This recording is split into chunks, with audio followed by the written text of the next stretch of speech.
Okay. Testing, testing, 1 2 1 2 testing. Okay.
welcome to the final day of the PUBG Challenger.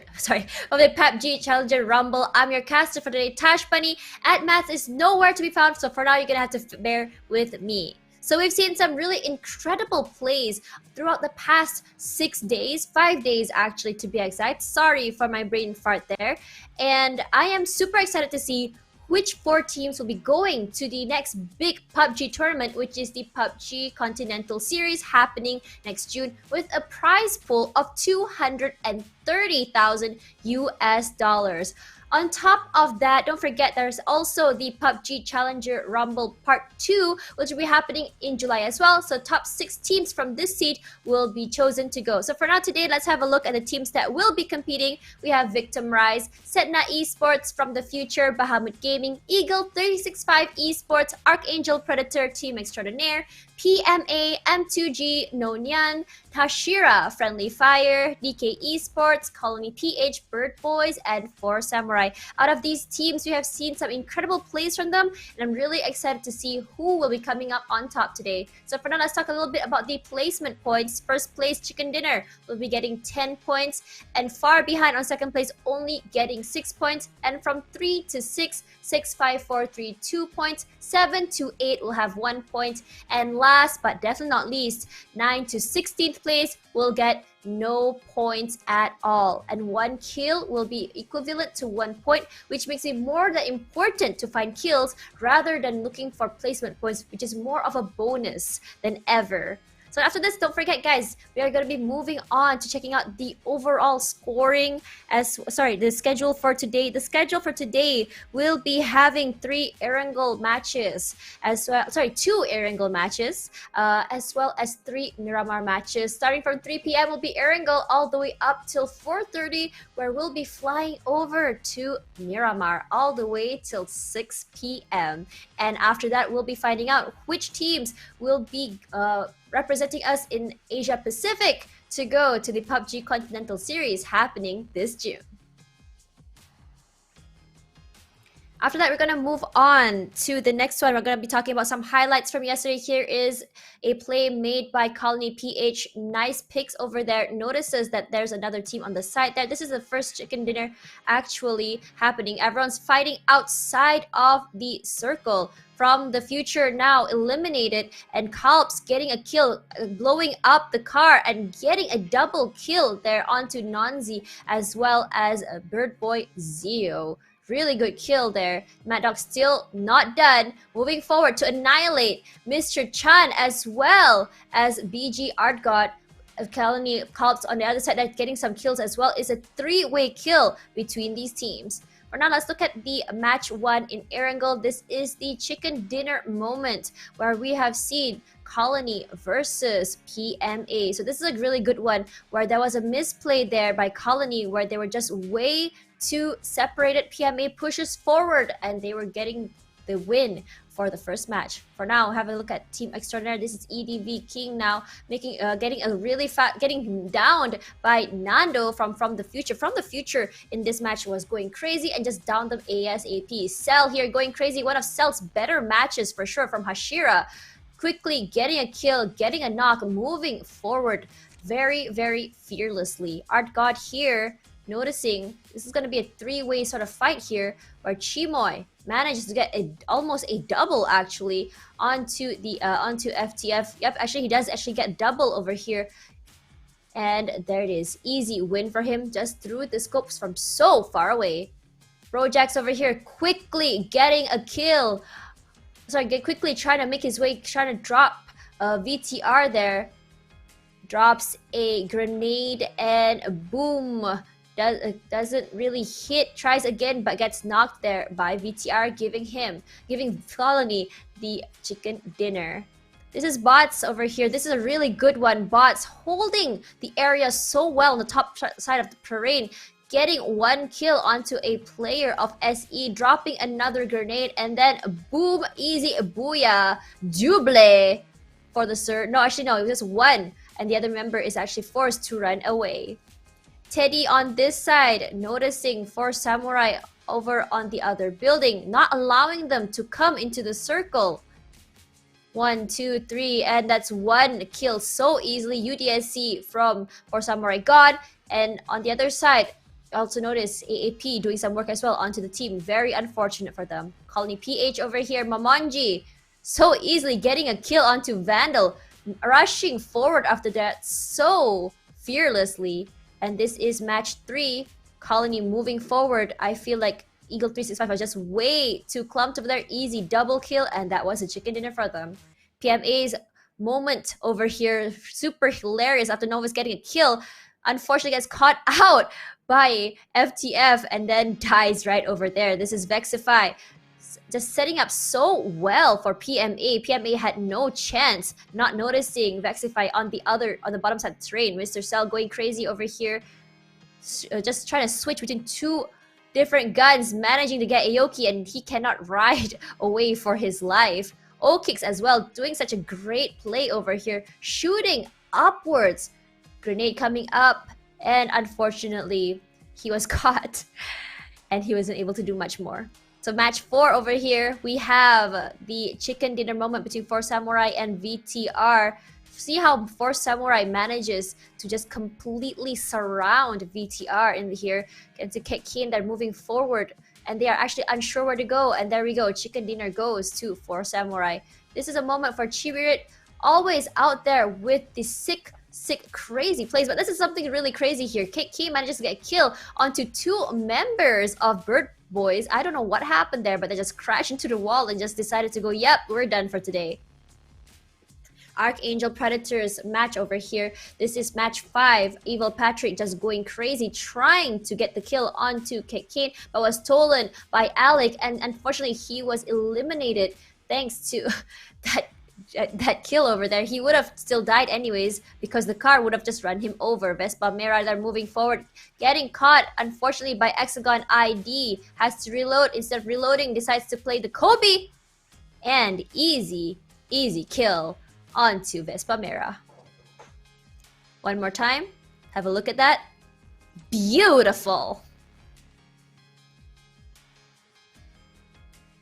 I can see here as well, Hexagon is still trying to move forward, trying to just get rid of the last member of Hashira. Another Kobe. Nope, actually that was a smoke. 1, 2, 3, and he's dead. Great use of his smokes there to distract the enemy team. For now, let's have a look at the overall scoreboard. This is the 5 days accumulated up to today. We are still seeing Archangel Predator 5 chicken dinners, 248 total kills with 377 total points altogether. So far away, more than double the points from second place. They have cemented their place here in the tournament, and I don't think there's much more to be said. Let's have a look at second place, Colony PH, climbing all the way up from 9th place from day 2 all the way to here, showing the best possible potential in this tournament with 2 chicken dinners, 129 kills and 188 total points. Victim Rise as well, climbing up in a very slow but steady way, I would say, with only 1 chicken dinner, 114 total kills and 182 total points. Team Extraordinaire, despite having the first place and cementing themselves in second place, drops down to 4th place, thankfully, with 4 chicken dinners, 93 kills and 173 total points. Now, from the future in 5th place, 1 chicken dinner, 104 total kills and 149 total points. At 6th place is Eagle 365 Esports, who are actually one of the favorites as well, dropping down from 3rd place, getting 1 chicken dinner, 104 kills and 145 total points, only 4 points behind from the future. I think they can easily push themselves forward if they try hard enough today. For Samurai now on 7th place with 2 chicken dinners, 88 kills and 142 total points. PMA dropping down from 6th place with 3 chicken dinners, 86 kills and 140 total points. M2G as well, dropping from 8th place to 9th place with no chicken dinners but 79 kills and 117 total points. Bahamut Gaming only 1 point behind N2G with 1 chicken dinner and 76 kills. Hashira at 107 points with 71 kills, 1 chicken dinner at 11th place. And on 12th place is Friendly Fire Gaming with 1 chicken dinner, 69 kills and 107 points. DK Esports only 3 points behind Friendly Fire Gaming with 66 kills and 2 chicken dinners at 13th place. 14th place belongs to Setna Esports, no chicken dinners, but 60 kills and 95 points. 5 points behind them is NIAN at 15th place. And finally, Bird Boys still so far away from 15th place with only 35 kills and 50 points. So let's talk a bit about the top weapons that was picked throughout of yesterday. The Mini 14 was obviously the most favorite because of how well the recoil is, with about 105k total damage so far throughout the tournament. The next one is the AR M416, still here with a total of 74k total damage, and last but not least is still the SLR with only 46k total damage. You can see here these are the favorites, and I don't think that favorites list is going to change anytime soon. So let's have a look at the team targets right now. You can see here Archangel Predator has done 248 kills, and the majority of that kills went to Bird Boys, who were their favorite victims. For now, the Bees, Colony PH, with 129 total kills, seems to find a favorite in looking at DK Esports. For Victim Rise, they actually love killing Setna Esports out of the 114 total kills they have. Now, Eagle 365 Esports, the Eagles actually love looking for the Extraordinary. Out of the 104 kills, they love killing Team Extraordinaire. From the Future loves predicting the future, and they predict that Team Hashira will be their favorite ones to kill with 104 kills total out of them. So for now, today we are going to be getting ready for the final matches for today. The last 5 at Mats, you are finally here. What is up, my dude? So yeah, my computer had a problem earlier, so I had to fix it quite a lot. So that's why I came in a little bit later. My apologies, guys, and my apologies as well to Tasha. She had to carry my burden for this. No problem at all. So for now, let's have a look at the yesterday's matches. We have seen some teams actually perform way better than they should have. Way better than before, but definitely should have been reacting that way from the beginning of day one. Team Hashira, who else was there? Team PMA was also doing really well. From the Future as well, managed to propel themselves up to, I think, 5th place, 6th place. So what are your comments about that? I think that maybe some of the team realized that they are far behind, and maybe that gave them the motivation and also the morale boost to actually push forward much better. Maybe because during the early stages of the Challenger Rumble, they were like maybe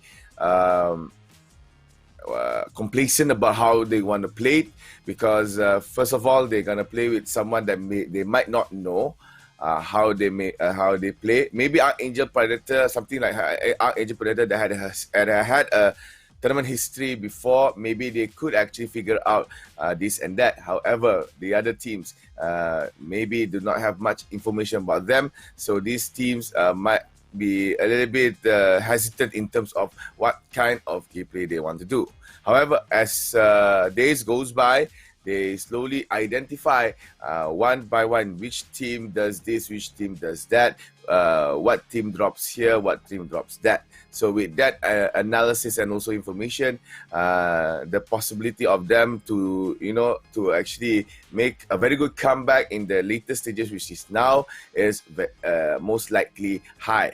And at the same time, they really need to do this because they know they have fallen behind, and they really want to catch as much point as they can so that they had a fighting chance to be on the top 4 slot. Again, Challenger Rumble, we require the top 4 team in order to advance to the next stage, which is the Continental Series. Number 4 for the Asia Pacific. So if these teams does not actually do anything about it, despite we are actually on the last day of the Challenger Rumble, then I don't know what. So I will be speechless of why they don't want to do anything. That's why we see something like Colony PH or maybe from the Future suddenly showing that, oh, we are actually quite compatible to actually be on the top 4. All right, for now, let's take a look at the top 6. To be exact, the top 6 will be going to the next PUBG Challenger Rumbles direct invite. So the top 6, from what I see here, from number 3 to number 6 are very, very close by in terms of points. What do you predict that is going to happen? Are we going to see a comeback from the bottom teams to push themselves up? Will we be seeing the top from 2 till 6 actually shift again today? Because we do still have another 5 matches to go. All right, I don't think 2 and 3 would have a shift much. Unless there will be something like a big boom coming in, maybe as well as number 4. But for the top 6 to be re-invited back on the next Challenger Rumble, there would be some volatility only between 5 to 8. Because as you can see, in the scoreboard alone, there is sort of like classifications of teams or deviation of teams based on the gaps that had happened. Right, we got our Angel Predator all alone on top. Okay, we don't have to disturb about them. It's obvious that they are actually on the top.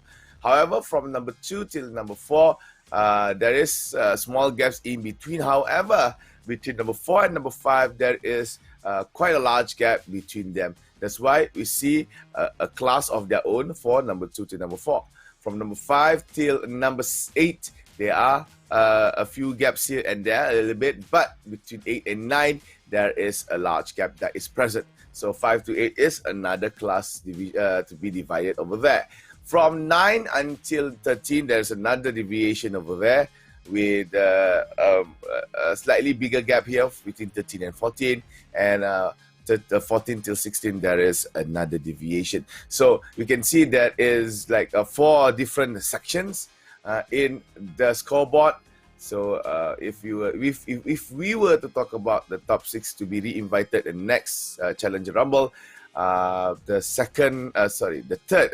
third classification of the scoreboard would be in play, and the volatility between them would be very high. However, can't say that the Quality PH, Victim Rise, and Extraordinaire, the second part of the overall scoreboard, still to be safe, because we have seen yesterday how from the future, even PMA showed very good gameplays that would pose a threat to these teams, especially from Extraordinaire, where between that team and also from the future, there's only a difference of 24 points, which is equivalent to 1 chicken dinner and also 10 kills. So Extraordinaire must not be too comfortable on that particular placement, because we've seen time and time again, Extraordinaire dies off very early without owning any points, and FF can easily push them away. Speaking of that, let's talk about Team 4 Samurai. Great plays on day 1 and day 2 after going downhill. For now, yesterday, we've actually see the previous 4 Samurai once more, and I couldn't help but think if they actually maintained the way they played yesterday, they may just be able to push up all the way to maybe top 5, top 6 if they really wanted to. For now, that's why I think that everyone really shouldn't be looking down on anyone. Today is the day where I feel like everyone will be going all out. No stops, all stoppers removed. Everyone will just be going crazy, and especially Archangel Predator. I think they're going to be a little bit more serious. They want to make sure that they can solidify their lead more than they already have. Yeah, I believe so too. I don't think it's only 4 Samurai. From the future and PMA as well.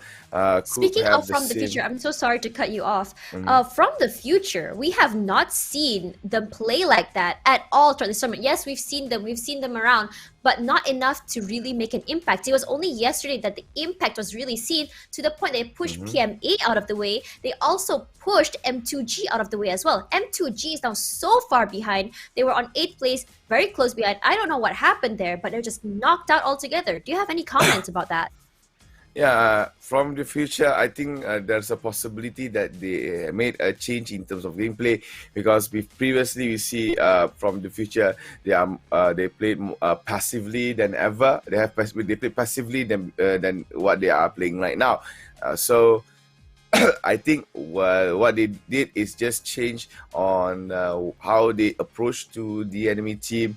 There's also time and time again that FTF went into a third-party spree. They don't hunt down directly towards a particular enemy team, but in particular, they try to disturb any kind of skirmishes that is happening in the map.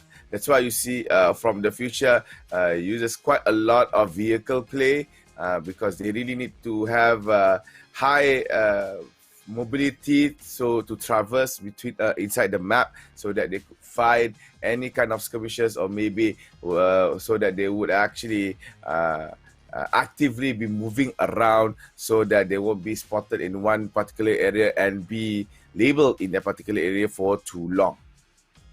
Yeah, speaking about that, VTR, their favorite moves are like that. So I think it's really, really working out for them. So speaking about that, let's talk a little bit about Setna Esports. Setna Esports had a new player playing in yesterday, Okike. Okike? I don't know how to pronounce the name. From how they played, do you think it is actually an improvement on their end, having a brand new player coming in, or is it not so great? For me, this is just my opinion. It might not be right, but this is what I think, and I hope that nobody get offended from this. For me, when Okix came in to actually make a change for Senai Sport, to me, it had no effect. It's as if there's no player change at all that happened in Senai Sport. There was no impact right there. I didn't even realize there was a change of play. I didn't even realize Okix was there. I know he was there. I know his name came out in the kill feed. I pronounced his name a few times, but I didn't know Okix was actually the substitute that came in. I didn't know because that's how low profile, or that's how low key Sedna is. There's no much impact that has been done by them. They play very passively. We see Sedna always get, like top 6, top 4, but no kills at all. 1 or 2. When they got annihilated out, there's no kill at all that has been done by them. So Sedna played too passively up to point there's not much presence of them in the game. I can assume that maybe players themselves also might not realize whether Sedna is still up or gone. Okay, so moving on now, let's take a look at Colony PH, the bees, if you may, on how they are able to climb all the way from 8th place, 9th place, all the way up to 2nd place. Let's talk a little bit about them. What has changed in terms of gameplay to actually let them climb up so fast and so rapidly? I think Colony PH did not actually change much of their gameplay. It's more like they are more confident in what decision that they do. Because what I see from Colony PH, they play the same thing, just like what they did during the first few stages of the Challenger Rumble. But this time around, they are more confident in terms of making their own decision. They trust themselves much more. They trust their teammates much more. And with that, they have this, the spirit to actually make that come back slowly. And it works quite well, especially we see yesterday, day number 4, where day number 5 or 4. Number 5 was yesterday. Day number 4, they started to actually make that comeback, showing teams that we can actually be in the top, and they actually did. So coming into the last day today, I believe that Colony PH could actually just maintain what they do, and then possibly just try to, as much as they can, defend their number 2 slot. Yeah, that's right. So speaking about Colony PH as well, Mamonji was going crazy yesterday. One of my favorite players to watch. You don't really see him first on the terms of kills, but he always comes out on the kill feeds, which means that how fast his time to kill is when it comes to actually killing someone, annihilating someone. Let's talk about Victim Rise for a little bit as well. Victim Rise was one of the teams that were very consistent, but I never expected them to just go above and beyond all the way up to 3rd place. So what happened before in terms of Victim Rise is they like to move around, they like to loot. try to get kills. If they don't get anything there, they just move on to the next part. But usually they would get caught out. What has changed to allow them to breach the 5th and 6th place and jump up all the way to 3rd place? I think from what I observe, it's just that they maybe move less than before. Because last time Victim Rise was constantly, way too constantly, be moving here and there, keep changing their positions. And it's not, I'm not saying that it's wrong to do so, it's okay. But maybe for Victim Rise, maybe it's just too much for them. So I think they toned down the strategy. They actually did just camp it out once in a while in a few compounds, in a few places that they find fit to actually just sit down for a while. And with that, they actually had the time to think on where to go, whether to execute or not, or whether should they just stay or should they find another place. So Victim Rise actually had that pace in mind, and with that, they managed to play very well coming into gear number 4 and also the number 5. Right. So speaking of that, speaking of positioning, Team Extraordinaire, out of the 4 chicken dinners they've had in day 1 and day 2, where they actually had some of the best positionings ever in terms of the game, and they know how to hold the positioning. But the problem is now, I feel like maybe they're moving a little bit too slow, or everyone else is getting a little bit too fast. In terms of positioning, they're just not able to clinch it just yet. What can Team Extraordinaire do in order to clinch and get their essence of play they got on day 1 and day 2? I think they didn't. I think what EO needs to do is just try to adapt to the pace of the game. It's actually not EO that is too slow. It's actually the game itself has ramped up in terms of speed, because previously we see how teams are like, just started off getting the vibe in, and once we hit circle number 4, number 5, then things starts to pop off. However, in game number 4 and number 5, it's a little bit different. Teams are actually eager to fight even during the first and second circle, and maybe EO was caught off guard over that matter. So what I suggest EO to do is just maybe play a slightly passive gameplay, but at the same time be more agile in terms of positioning, because I can see Extraordinaire to be one of the teams that might be doing well later in the Continental Series if they were to qualify. So if they play slightly passive than before, with mobility in mind, then Extraordinaire could maintain number 4 slot and be on the next stage of the PUBG esports scene. That's right. So a little bit about Eagle 365 now. Eagle 365 was actually on 3rd place, 2nd place as well. Now just dropping and dropping.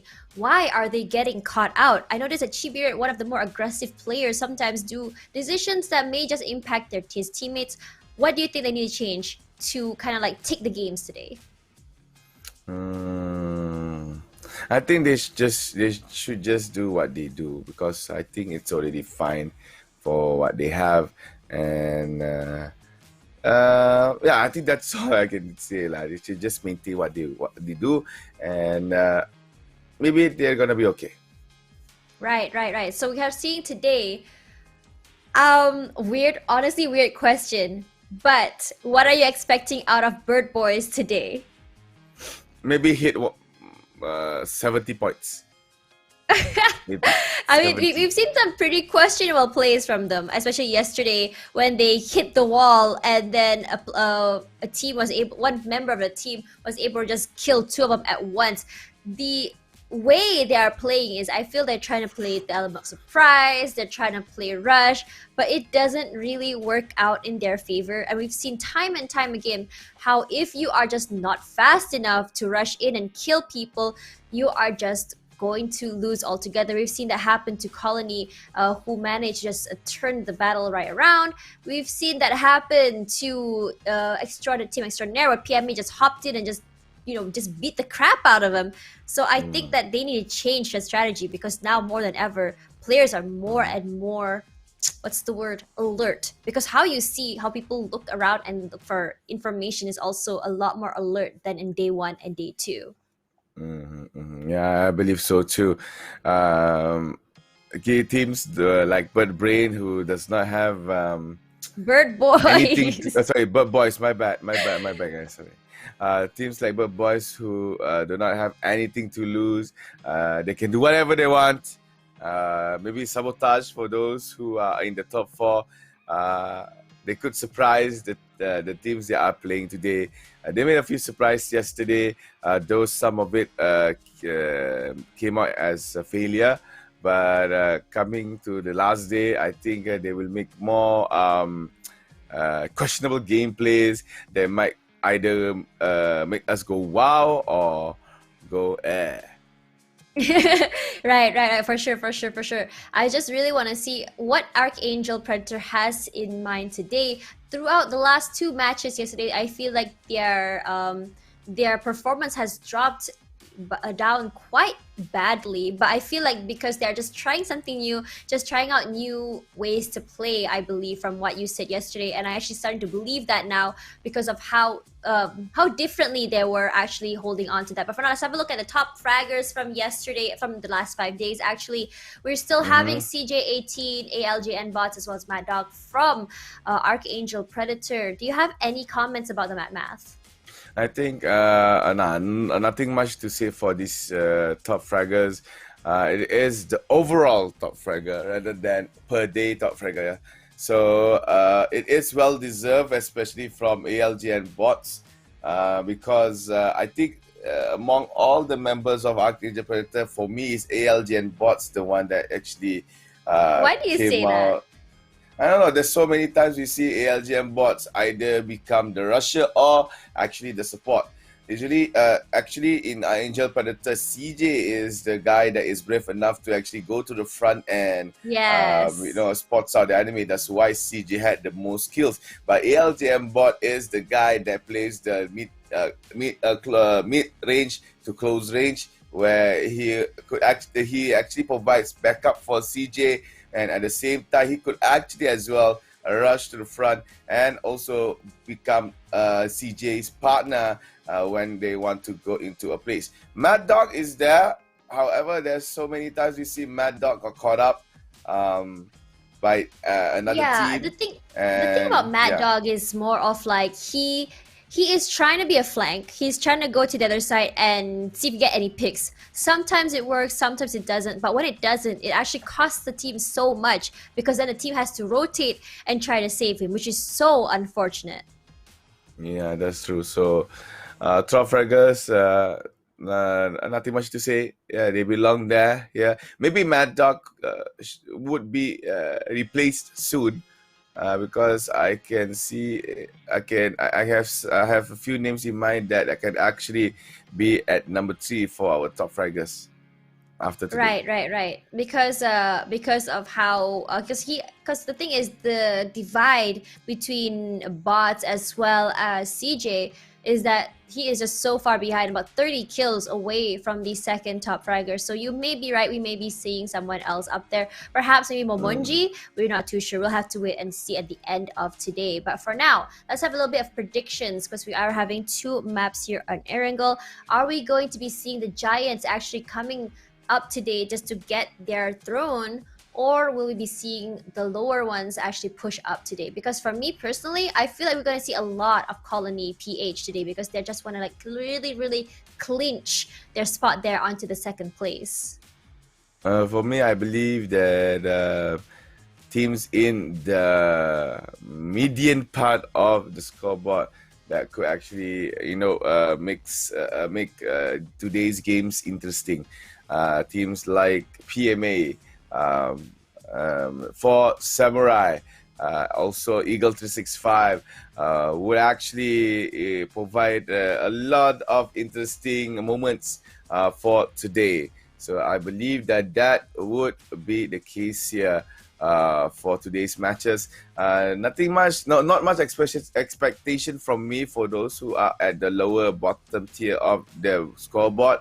But I would still like to see they slowly make what they can have, and if possible, if they manage to actually perform miraculously well for today, they also as well has the chance to actually cut off to be to the top 4 teams. I'm talking about teams like Hashira, teams like Friendly Fire Gaming, team not M2G, but I think team NIAN could actually just try their best and actually go to the top. And as for Bird Brain, for me, as much sympathy that I would like to give out here, but I don't think Bird Brain has the capacity to actually make a mark towards the top 4. So for me, for Bird Boys, not Bird Brain, sorry, for Bird Boys, just have fun. But if you really want to add spice to your gameplay, try to disturb the top 4 teams, sabotage them, avoid them to be at the top 4. So that they could be cut off by another team. That is maybe one thing that they could enjoy in the current games. All right, I also want to talk about M2G just a little bit here. I have a feeling they may be making comeback. They may be a little bit further behind from like say 8th place. But if they try hard enough, maybe throughout 2 to 3 matches in, they might be able to hop back up 1 or 2 steps if they are to just get maybe 3rd or 4th place with a nice amount of kills, maybe around 10 or so.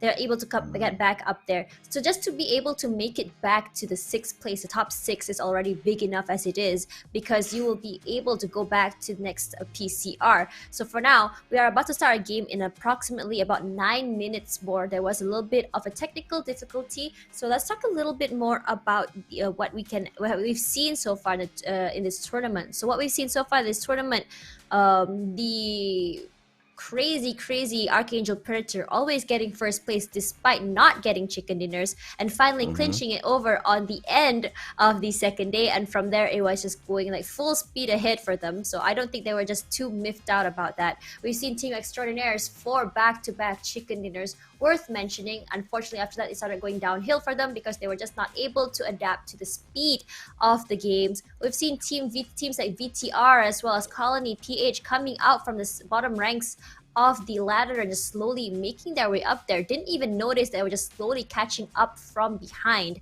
What else is there at Mats? Maybe we go and see surprise gameplay from Bird Boys, Bahamut Gaming as well could actually make an impact in this game. We might see Friendly Fire Gaming as well. Maybe finally getting out of their cocoon and play more actively this time around.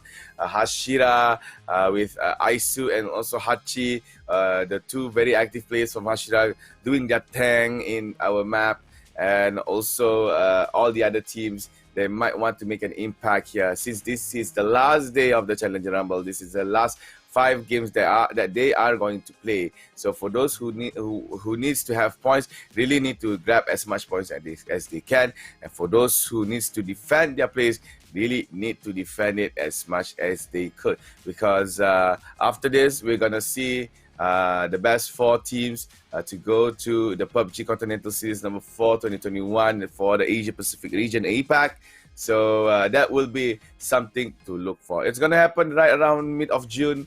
So hope that today teams will give us their best of the best, so that we can have a very wonderful closer.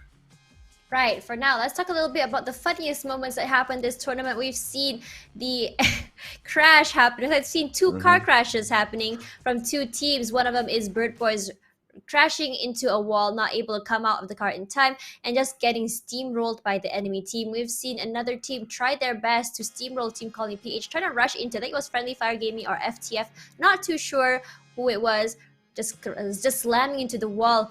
Bahamas alerting Gaming. Team Colony PH. Yeah, Bahamut Gaming alerting Team Colony PH, and Colony PH was just really ready for close quarter combat inside. Mm. We've seen the funniest motorcycle tricks thanks to Setna Esports Okake scaring the crap out of us when it happened, nearly Yep. running over a player, but unfortunately just dying to him. We've seen a moment That's where true. yeah, and we've seen a moment where Team FTF just overthought the circle, took a boat onto an island at the end of Miramar, but Mhm. unfortunately having to just swim back and became fish food at the end of the day. We've seen moments where Master Din got run over by a car and had his stuff stolen. It has been a Yep. very, very amusing tournament so far, and I'm really hoping that we're going to be able to see more today. Do you have any favorite moments of yours during this tournament at Math? I think for me is I'm not so sure if it's true or not. When we had that small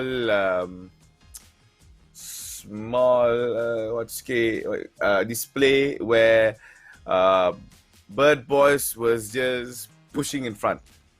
I think it was Bird Boy. I'm not so sure it was a car or a motorcycle. They were just pushing to the front with the vehicle, heads on towards the enemy, and the enemy was just Oh shooting at yeah, the them. drive-by. That was a small gap moment during when we had some problems in displaying the game. So because Right. I believe that particular section was true, so that's why we see that kind of moment, and I like that moment. I hope to see it actually unfolds, but sadly, it's due to the fact that we had some problem displaying the game during that time, so we missed that out. And also, there are also so many times we see players misjudged the stopping speed of the car. You see time and time again on the kill feed where players dies to Get the vehicle. knocked. Get knocked over. Not knocked over. Sorry, getting knocked on the moment where they exited the car, while the car was still in good velocity to be considered dangerous. So Yeah, I mean time we've and time seen again we see. also the teammates actually running over their teammates Yeah, as that's well. another thing as well. Actually, that's actually quite hilarious. I'm not too sure how that happens. All I can say is whoever that's playing PUBG this tournament, y'all need to go back out there and get some driving license. Get it right. PUBG needs a driver's license for those who want to drive a car for sure. Also, some really amazing moments, some amazing Kobe's coming up from Corn Poppy as well as ALG and bots. Really good stuff as well. Some double kills and triple kills from the grenades. The thing is, like, it's not something that we would actually think that it's actually possible, but their how do I say this? Their judgment of how far to throw and where to throw is absolutely amazing. Yeah, that's true. That's true. So, talking about amazing, I hope that we would see amazing gameplays here because we are about to start in 2 to 3 minutes more. So sorry for the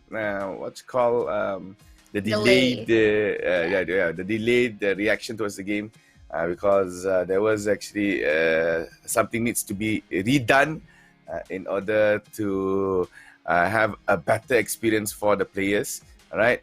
And for those who are watching, thank you for still being with us. And there you go. Finally, after the long wait, here you go, guys. Game number 1 for our day 6. Final day for the Challenger Rumble. Erangel, it's from Zaki and until Novoret Noye. A fairly okay flight path, but maybe players would have difficulty going to only Lipovka and possibly Milta Power. Yasnaya Poliana is up for taking. Rozok is a good place to go. Seveni as well. It's accessible. Jokopol definitely could go. Teams could go to areas in Gatka if they want to. Quarry as well. Sonoska Island, very accessible. They can go to Novoripnoye, the military base itself, and also areas of Milta. Okay, So this this is is a very very, nice flight very path. interesting. We have one member of Bahamut Gaming just dropping at the very end of Sosnovka Island over there, alongside a member of FTF and a member of DK. Why are 3 of them there? What is going on? And they're so close by where PME is. Doesn't look like they're actually close by each other, or are they actually shooting at each other? I'm really curious as to what's going on over there. So for now, let's have a look at the circle happening Oh, on okay. the I think I top know. left of the map. What's happening? Did they forget to jump Uh, off? they're not there. What do you They, mean they, they're not there? it's either they are not on their PCs or their PCs are not on them. I They, see, I it's see. okay, yeah, right. It's either that lah. But I don't need to say much for them because maybe it's a personal problem that we could not actually overcome. Meanwhile, while we were talking, actually, the first circle, as you can see, is on the top left-hand corner of the screen, and there is actually a kill that has been done since the DKE is found Oh, a member of Mastadin has just FTF. managed to punched someone. Yes, Mastadin just because punched because the player was did not AFK. the player was AFK. So basically, that is a food on a stick ready to be eaten. So the one that ate the food was apparently Master Dan from DK. So 3 points for them. However, you can see some shots that was made in Novorep Noye. I think it's due to Shiryu being present over there.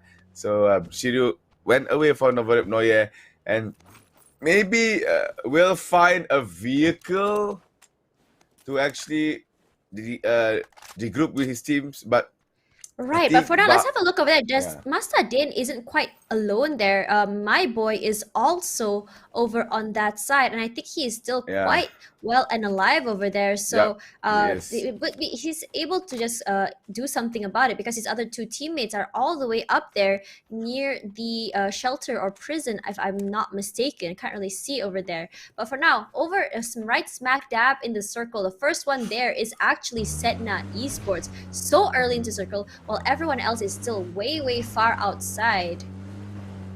yep. There we So go. now we'll Shinryu already getting a kill onto my boy. Okay, there's two members of DK gone now.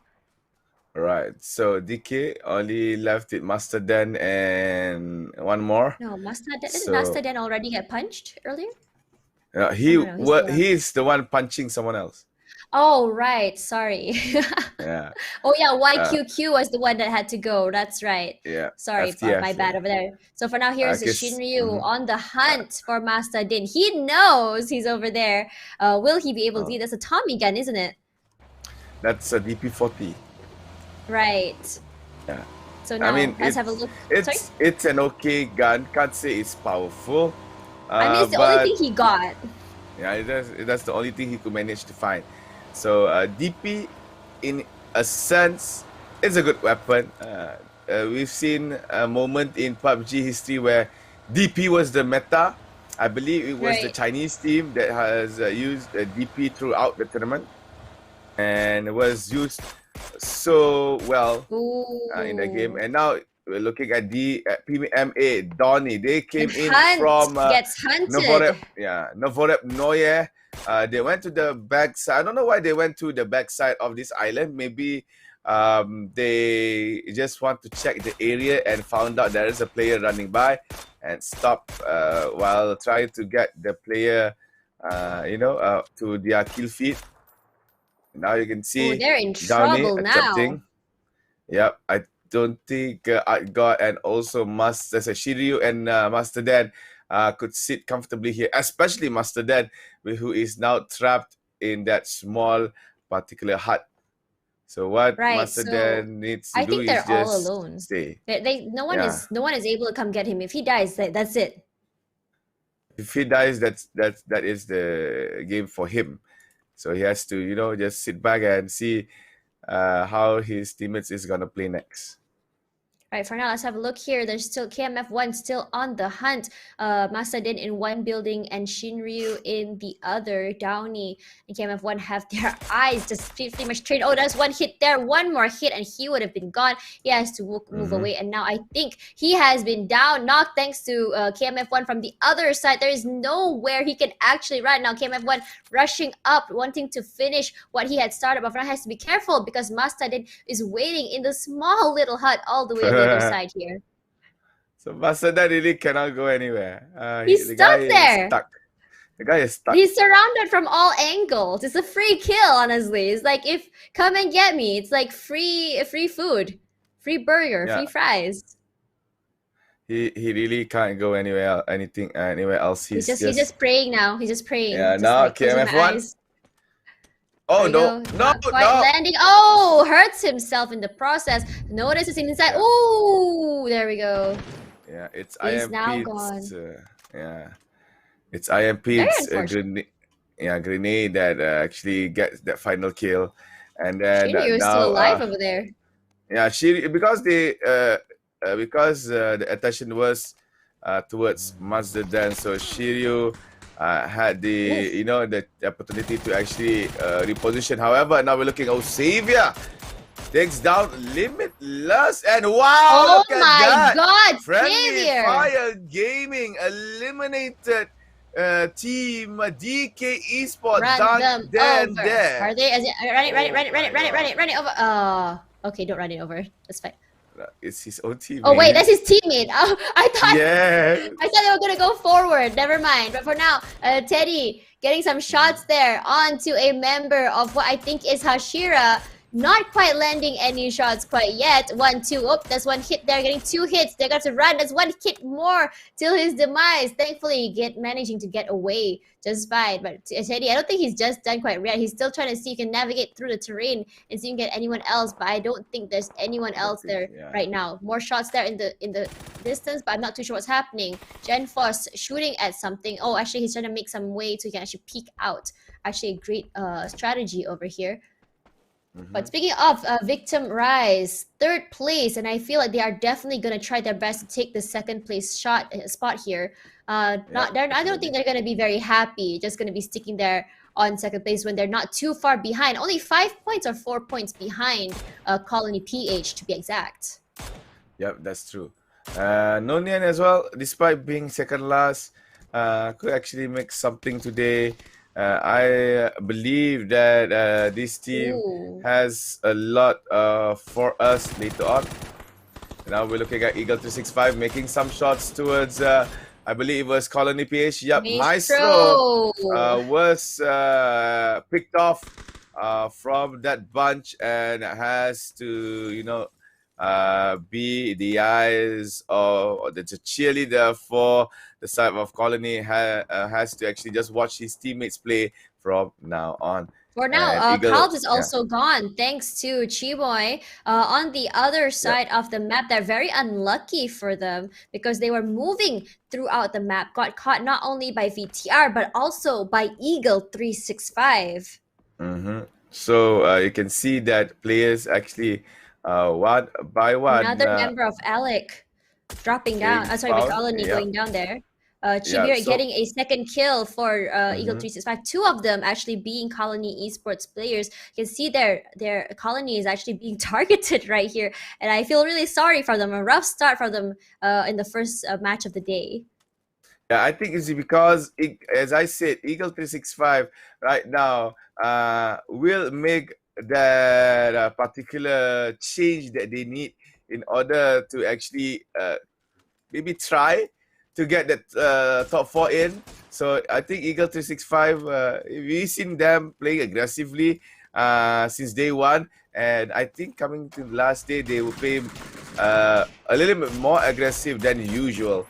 And talking about aggressive, as you can, Team M2G as well, trying to make their mark in the game by attempting to get the driver on that Dacia, but apparently the Dacia just way too fast and way too far. Mr. Cell still attempts, but again, an attempt is just an attempt.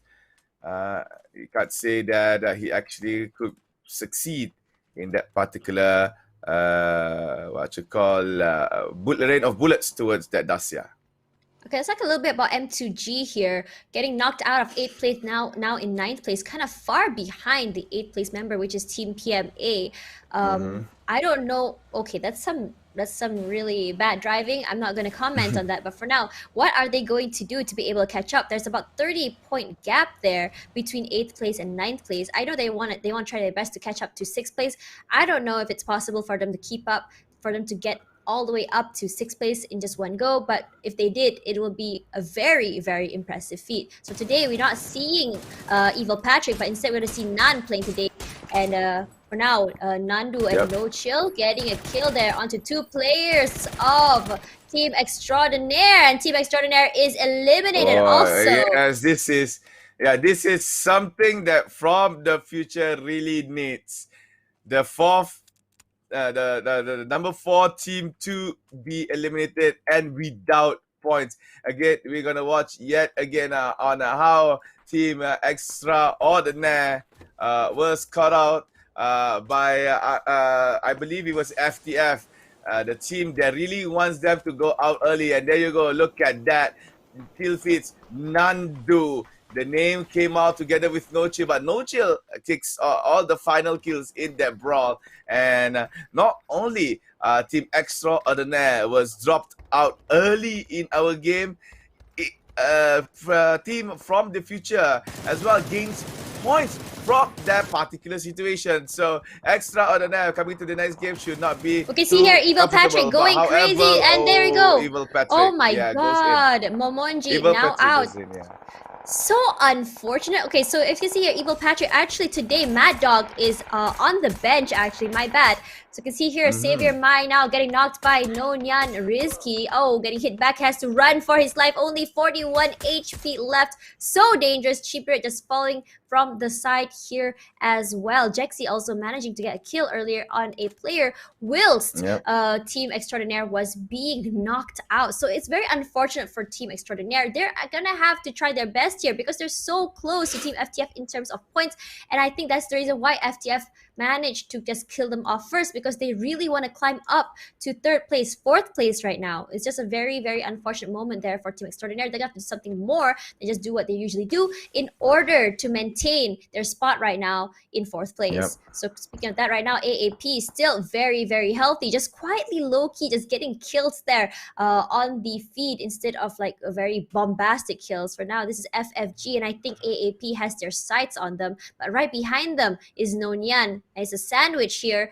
We're gonna see a 3-way team fight, I believe.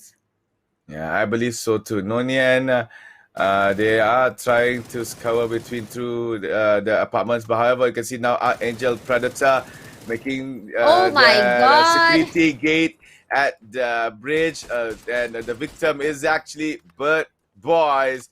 They rushed to outside. They rushed to exiting the bridge, but ended up to be in bullets of Archangel Predator. So for me, it's just a very sad moment for Bird Boys. They were about to enjoy the game even more, but sadly, Archangel Predator is denying and saying no. Yeah, that's right. So speaking about that, Archangel Predator does seem to favor killing Bird Boys first. So this is nothing out of the ordinary, honestly. This is just another day for Archangel. Like, oh hey, it's them again. Let's just kind of get some points out of this. Just move on, yeah? So speaking of now, this is PMA now moving forward, trying to pick a fight with M2G. Some shots already out. It's down. He's so dangerous. He shot for now. Gen Force gets run over. Sorry, it runs over RCM. Now is going after Mr. Chan. No mercy, sir. That is murder. You would go to jail for that. Oh, now he's in trouble, getting shot back. But he's saying, no, I don't care if you shoot me. Gen Force, and since the car moves forward, a grenade comes in, has to move away. Is so dangerous. Got shot there once by Mr. Chan. Hides to the tree. A grenade comes out from his end. Will it hit Mr. Chan? 1, 2, and no! Good one from Gen Force, and that is the end of Bahamut Gaming for this match, 13th place. Again, let's watch the replay of how Victim Rise smacking over Team Bahamut Gaming, starting off by getting the kill onto RCM and chasing over Mr. Chan. They did not give Mr. Chan any chance here, and Mr. Chan actually tried to use the chance to do some chanceful fire, but as well giving a chance to actually throw a grenade. So Mr. Chan staying behind that cover. However, the grenade has been thrown by Gen Force. Did not give any chance for Mr. Chan to survive, and Bahamut Gaming just gone out from the game thanks to Victim Rise. Yes, that's right. Gen Force, one of the bigger impacts for that team in this match, but for now we're actually seeing a member of PMA already knocked. But what would it be the end for them?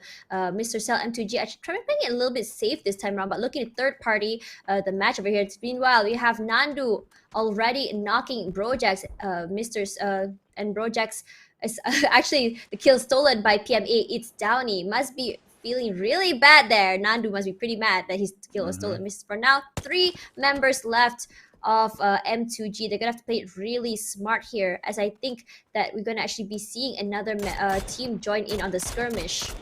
Oh, while he was Teddy. jumping, the Teddy from Victim Rise managed to catch KMF1 and Gen Force takes the final kill. Victim Rise doing tremendously well here in our last day and is still the first 3 circle of the game. And you can see teams are actually actively finding kills. And one of the teams that is doing so right now is actually Victim Rise. You can see from the map that they really cover, or they really actually guarding the circumference of the circle, where I think that Team Victim Rise analyze that there's a lot of team actually hanging out at the edge of the zone, where they could actually just, check them out and actually gain some kills. So speaking of that, you see how for now, let's have a look there. M2G getting a knock onto IMP. PMA not looking so great right now. There we go. Not getting a kill on IMP. PMA Dreams YR now knocked. Oh no, not great here. This is very unfortunate for PMA because they're actually sandwiched between both M2G as well as VTR. So stuck in the middle. They are just the victim of these 2 big teams. For now, I can see Hashira playing in the distance, wanting to join in action, but trying not to get too close in case they are the next victims of the big war happening over on that side. And Hashira just watching over, maybe try to get 1 or 2 sneaky kills of their own, because if they could actually do that, then there's no surprise that they could actually provide, some unnecessary pressure towards the team that is playing today.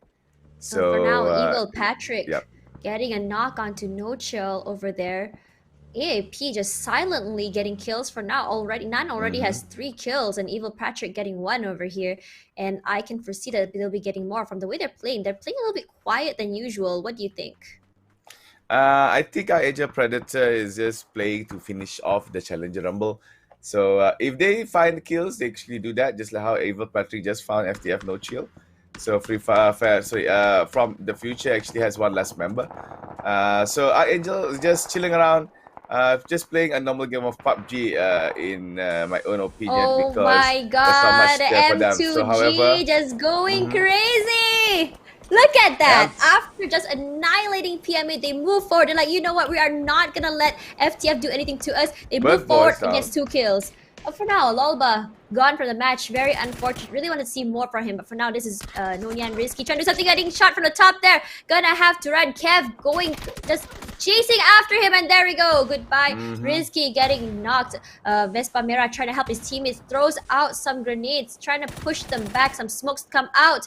But unfortunately, Risky is gone to Aoki's grenade. PMA as well is now no more. Downey was found by M2G. But the 9 from NIAN takes down Bozo, and also Aoki goes out from Vespa Mera. NIAN is now slowly approaching towards Flannery. Fire Gaming, there's only 1 proning in the middle there, in the smoke. Really needs to check the smoke right now. That guy is staying inside there. Will Vespa Mera he can't exactly spot him? See. Oh no, right he's side. running! You could see it. He's running! You could see it. NIAN! Oh no, NIAN missed the... Okay, sees it now. Oh, wait, he sees it now. Tries and succeed. There you go. Kev got the spotted out and fired on. Friendly Fire Gaming is now no more at number 9. And now we're looking at Archangel Predator making some attempts towards M2G. M2G as well being very active in game number 1 right here. You can see CJ could not get his shots properly towards a member from Hashira. Suddenly, Hashira is actually there as well. We're moving towards 4 Samurai, making their war of their own against Team Victim Rise. But Victim Rise is actually very far away from them and also on high grounds. Now you're looking at Victim Rise making some reply fires towards Eagle 365, but Eagle had to actually go back behind cover as Gen Force makes the knock on towards Vandal 9. Yes, that's right. For now, we have to look at their ALJN bots now out of the game. So unfortunate. And now AAP now left with 3. Evil Patrick, CJ still going on the aggressive onto the member of M2G, getting 1 shot, 2 shot. Will he get 1 more? Not quite, but for now, Vespa Mera getting a knock on Vexify, but Vexify goes down and he manages to knock him down. Novice now in trouble. 3, 2, 1, and Novice is done and out of the first match of the day. UDSC from South Samurai manages to get a knock as well. So that is the end of that. All right. So now our Angel Predator CJ trying to actually get any kind of kills around, but we're looking at Force Samurai defending their fort because I believe that they just want to stay here while they wait for an update of the circle. And there you go. Some greens being hurt. Again, we're looking at our Angel Predator maybe trying to, making their own way towards the zone by clearing out any enemies that is nearby. However, Angel Predator Corn Poppy spots really out, tried it, but Senna Nan got his Esports. back. Yeah, Senna Esports got annihilated, mowed down so easily there by our Angel Predator, and Senna Esports is now at number 8. So we are left with 7 teams, 21 players in phase number 5, and we're going to go to 6 soon. And now we're looking at Chimoy almost getting shot in, but however, But Eagle 365 Jetski get that final kill on towards button 9. So Chimoy missed the opportunity. However, Victim Rise TD manages to get back, so adding up to the kill count of Victim Rise. And oh man, making an effort, but goes down swinging when he wants to fight against Hanzi. Chimoy tries to, make some trade-off, but could not do so. Our Angel Predator as well, making their own scene in this circle by attempting to disturb Team Hashira, which is also under the radar of Team Victim Rise, as Victim Rise gets Aisu. Right, for now, let's have a look here. I can see their man finally going down, and now they're left with only 2 players, and they're gonna have to try and move forward to actually do something. For now, there we go. Archangel Predator on 10 kills. Chimoy getting knocked there. So unfortunate, getting caught out by Hanzi, by Eagle 365. Gen Force gonna have to make a move here, but Eagle 365 looks like they're gonna be moving up, so Gen Force is gonna have to try his best to not be caught out. 1 shot, 2 shot, 3 shot. Will he be able to get a knock at least? No knock just yet, but Vandal 9 from Eagle 365 knocked instead. They're in trouble now. We should actually be becoming a 3-way fight here. Vandal 9 now out of the game. Gen Force as well, all alone. His other teammates bleeds to death, and he gets some shots out there onto Astro Boy. Teddy crawling toward him for now. Hanzi in trouble. Hanzi knocked, and then unfortunate for him, getting knocked out by Force Samurai. But meanwhile, Nan gets the kill onto VTR Teddy in the process. A lot of teams here and too many things happening. NIAN, Vespa, Mera now moving forward, getting a kill onto Evil Patrick. NIAN all alone now. Vespa 365 all alone. A Cell over there in the corner trying to see if he can do something. Only him and Suzu Nami left. Looks like but Vespa Mera is in trouble. Mr. Cell manages to knock a player from M2G.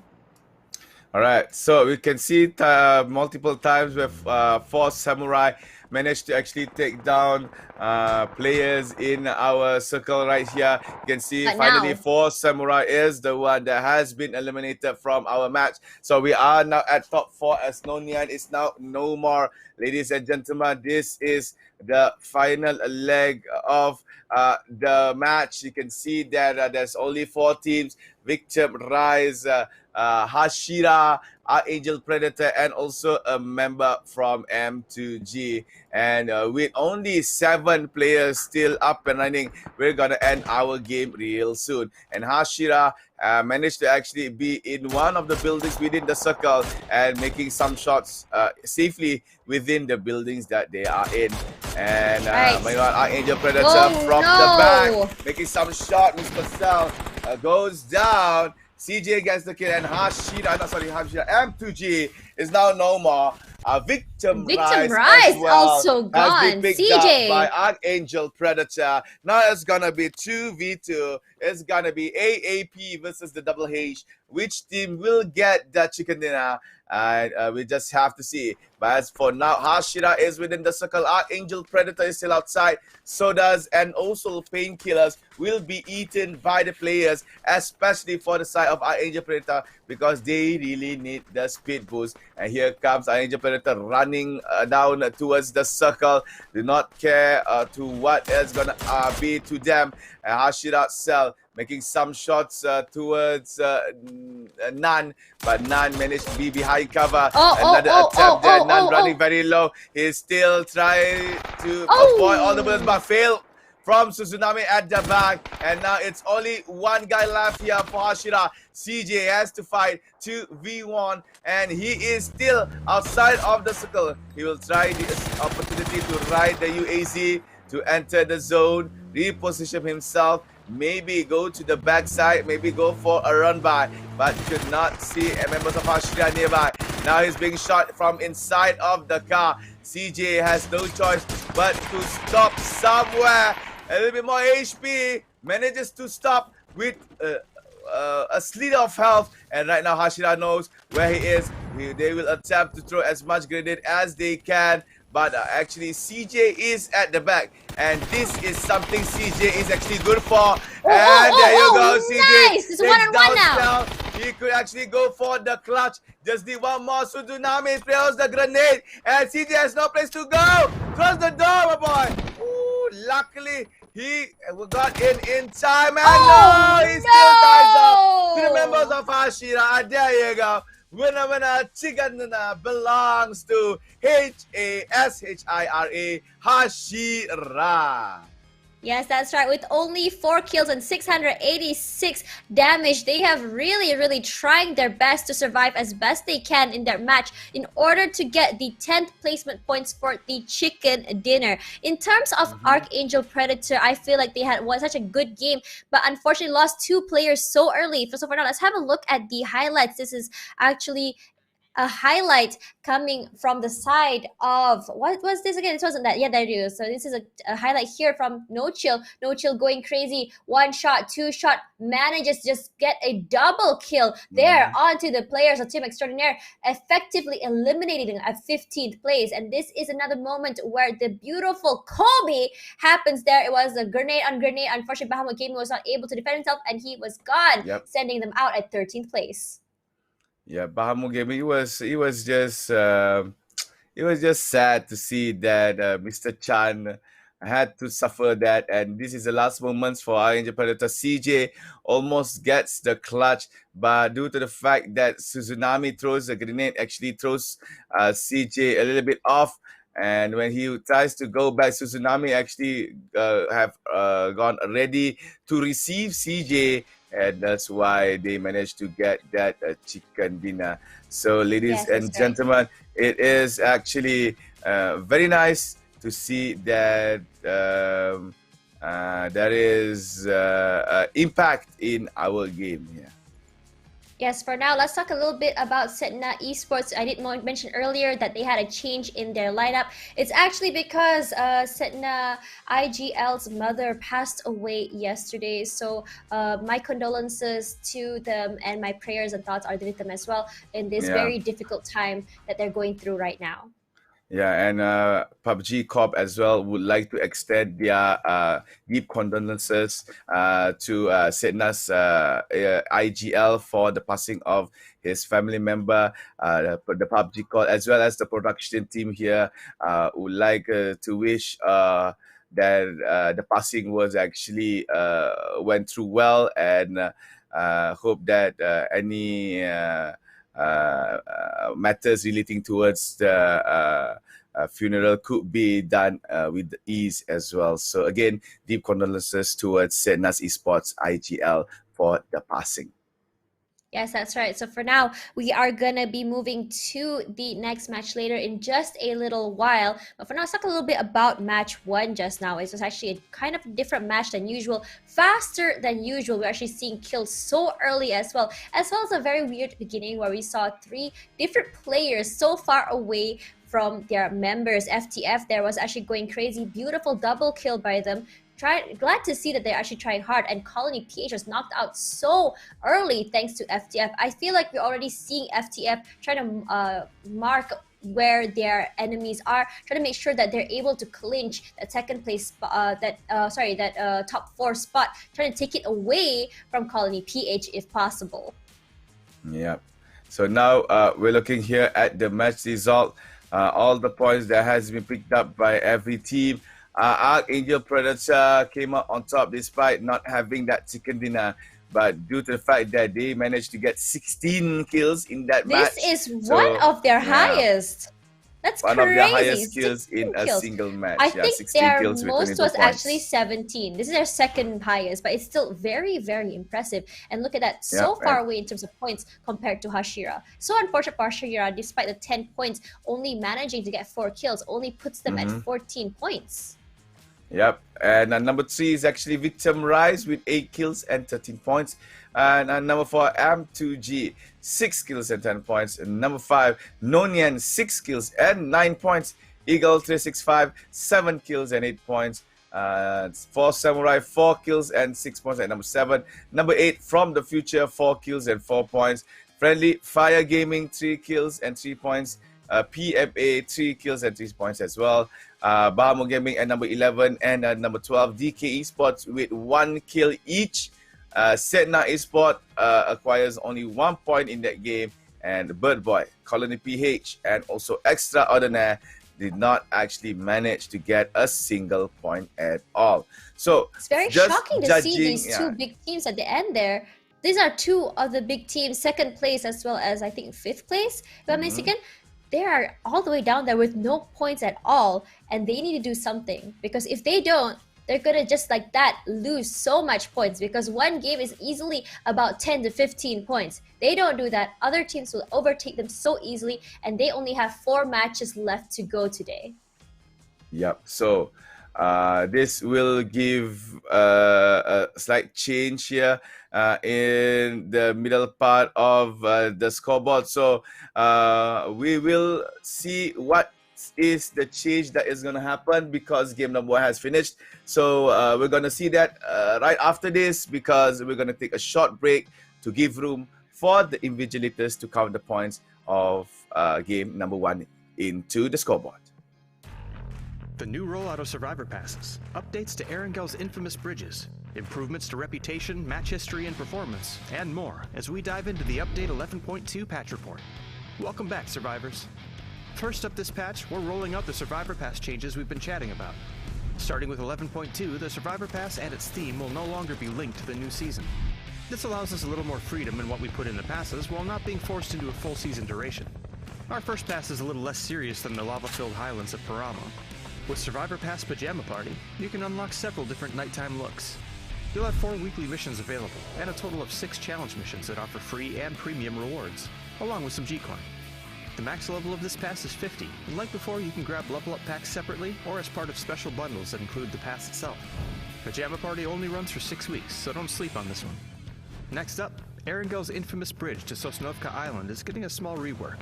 Our goal here is to tone down the choke point aspect of the bridge slightly, offering survivors an alternative means of crossing, once the explosions stop. To do this, we've widened the bridge slightly and added new catwalks. We've also improved cover a bit by adjusting the dump truck cargo box. We don't expect this will majorly change how people utilize the bridge, but we'd love to hear your thoughts once you've given the new bridge a few rounds of play. Our reputation system is getting some needed updates as well. We've made it easier to recover reputation if you've fallen below level 1, and your rep will also level up faster past level 4. A max deduction limit has also been added to prevent cases where someone could be falsely reported into oblivion by the enemy squad. We'll continue looking at the system and try to keep it performing as it should and free of abuse, so please let us know if there's anything else that needs to be looked at. Match history has seen some visual design improvements and has some added information, and there have been a number of performance improvements to the game overall as well. And one more thing. After quite a bit of feedback from the community, we've increased recoil slightly for passengers in moving vehicles. We hope this will put a little more challenge into those drive-bys, but let us know if it's too little or too much. Full details on those can be found in the patch notes. For now, pick up the new Survivor Pass, drop into Paramo, and turn your squad's slumber party into a slaughter party.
The new rollout of Survivor Passes, updates to Erengel's infamous bridges, improvements to reputation, match history, and performance, and more as we dive into the Update 11.2 patch report.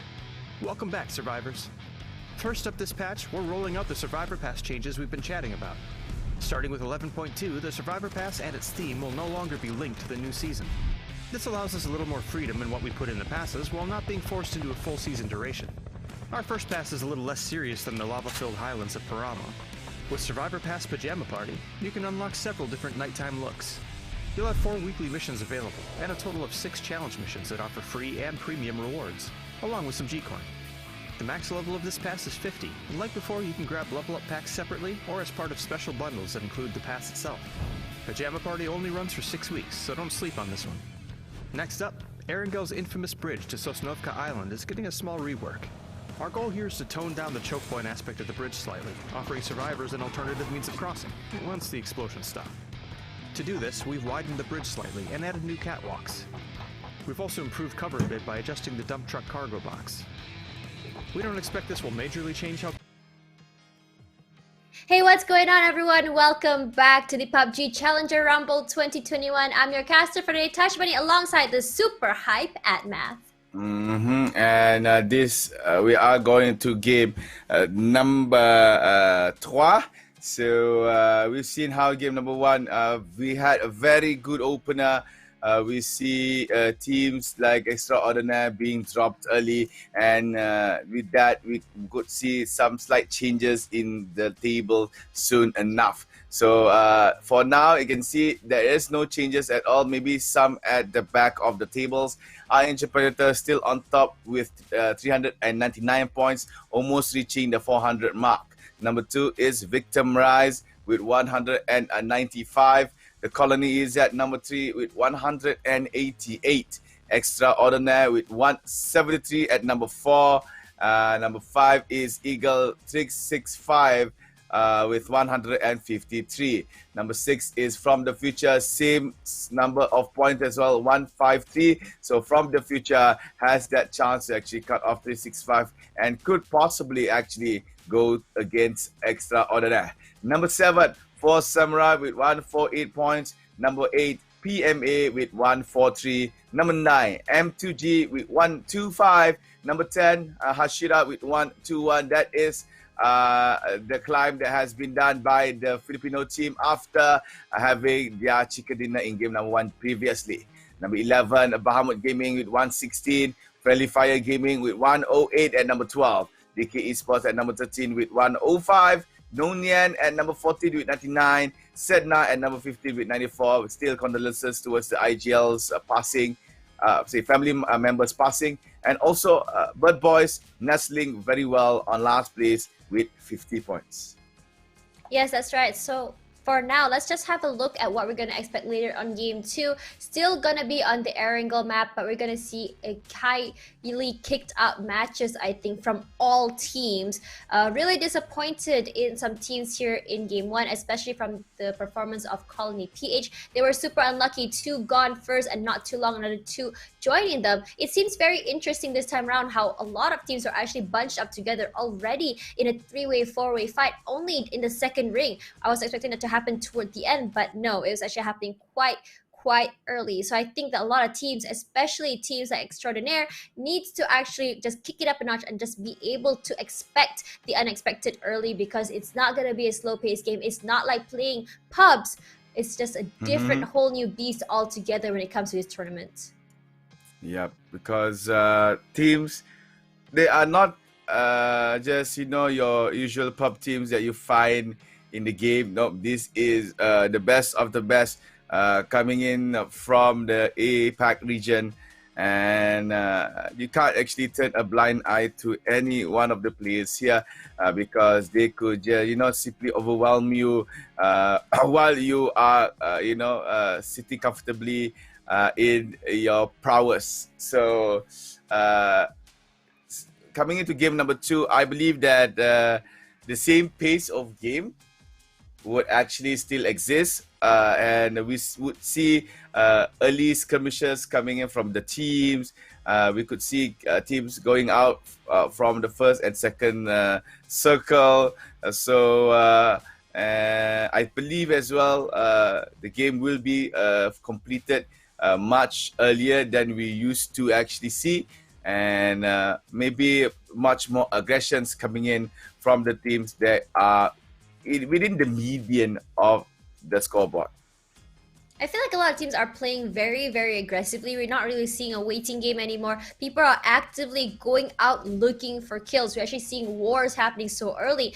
As for the ending just now, we are seeing a very fast ending as opposed to yesterday, where the endings are very slow. Mexican standoffs are happening, but this time around, it was just going forward, just killing ASAP as fast as they can, trying to see what happens. Perhaps the pressure is too much. They just want to get it over with, and they want to move on and just end today and know that they are up there in the top 4 or the top 6 of this match. So for now, let's have a look at some teams that were really interesting just now. FTF playing better than they ever have throughout this match, better than usual. Double kills coming around, very nicely done from them as well. You can see there another team that's really caught my eye. Hashira, despite the low kills, they still managed to get the chicken dinner. Unfortunately, they need to get out there and get some kills, because at this point in this tournament, time and time again, Archangel Predator just shows that we don't need a chicken dinner, because we're out here actively getting kills. That 10 points means nothing to us. So a lot of other teams need to take a leaf from their book and start playing a little bit more aggressively and actively try and engage as much as they can, as to the best of their ability. Yeah, I think it's that factor that stunted them to actually decide whether or not to actually go aggressive or playing it playing it passively, because maybe the ability for them to actually fight against the team is not that on par from what Archangel has. So that's why they prefer to play, sit back, be in the cover, maybe shoot the enemy team within the cover, and then travel also from obstacles to obstacles so that they will not get shot early. Actually, I really disagree. I don't think it's about them not having enough gun power to fight the other teams. I think it's more of confidence in itself. We've seen Cell just go completely crazy, getting so many kills. I think in terms that they are able to, but they're just too scared to. And they need to get rid of that feeling right now if they ever even want to have a shot getting the top 6 end of today. Because right now we've seen them climb up all the way from the bottom there to the middle of the ladder, and I believe that they are able to do so with some confidence in their plays. Speaking of that, 4 Samurai just now also doing great as well, playing the third-party game very, very smart, but it was so unfortunate that they were caught all at once, sandwiched in between two teams. PMA as well needs to watch out for that. I noticed that this is not the first time they've been sandwiched and also being the sandwicher, and because of their positioning, they're being stuck between two teams, getting shot from one side and the other. They are just unable to defend themselves at all. Yeah, that's true. So I think for game number 2, yeah, players should be more confident as well. I have to agree on that also, because once you have the confidence to do something, if the circumstances fit, it actually could happen in favor of the one that managed to actually push forward through. So we have seen it time and time again where it has been displayed by teams like Bahamut Gaming, teams like FTF, where they managed to mow down Extraordinaire. There's also Hashira making an attempt here and there, but could not do so. Victim Rise is one of the best example from game number 1, showing that the confidence in their decision to take shots. So they garnered quite a lot of kills, but due to the fact that they were stuck in the middle of the circle, being shot from all sides. So I think that is the only factor that actually disturbs the momentum of team Victim Rise. If not, I could see just now in game number 1, they could actually get that chicken dinner instead. Yeah, Victim Rise, I feel like this time around they were just way too aggressive. It was so unfortunate that because of their aggression, they were getting spotted out by so many teams and dying one by one to the other teams as well. Other than that, I don't think that it's much of a problem there, and I think they just need to be able to position themselves better, because in terms of how they play, they are actually still getting kills. They're still surviving quite well, and their gunfighting powers are definitely up there. Gen Force, I have seen kind of the best gunfights I've seen in terms of getting victims whenever they can. Of course, not to mention, he managed that run over as well as a kill at the end. So good. Chef kiss. Props to him. Yep, that's true.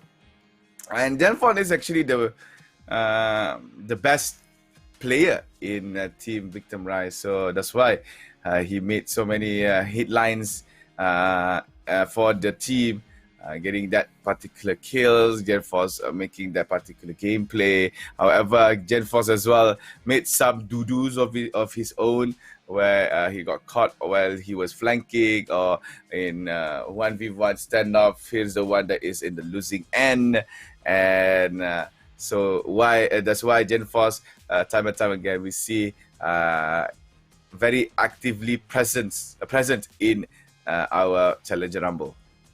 Right, so let's talk a little bit about Archangel Predator once again, still managing to survive so far with only 2 players.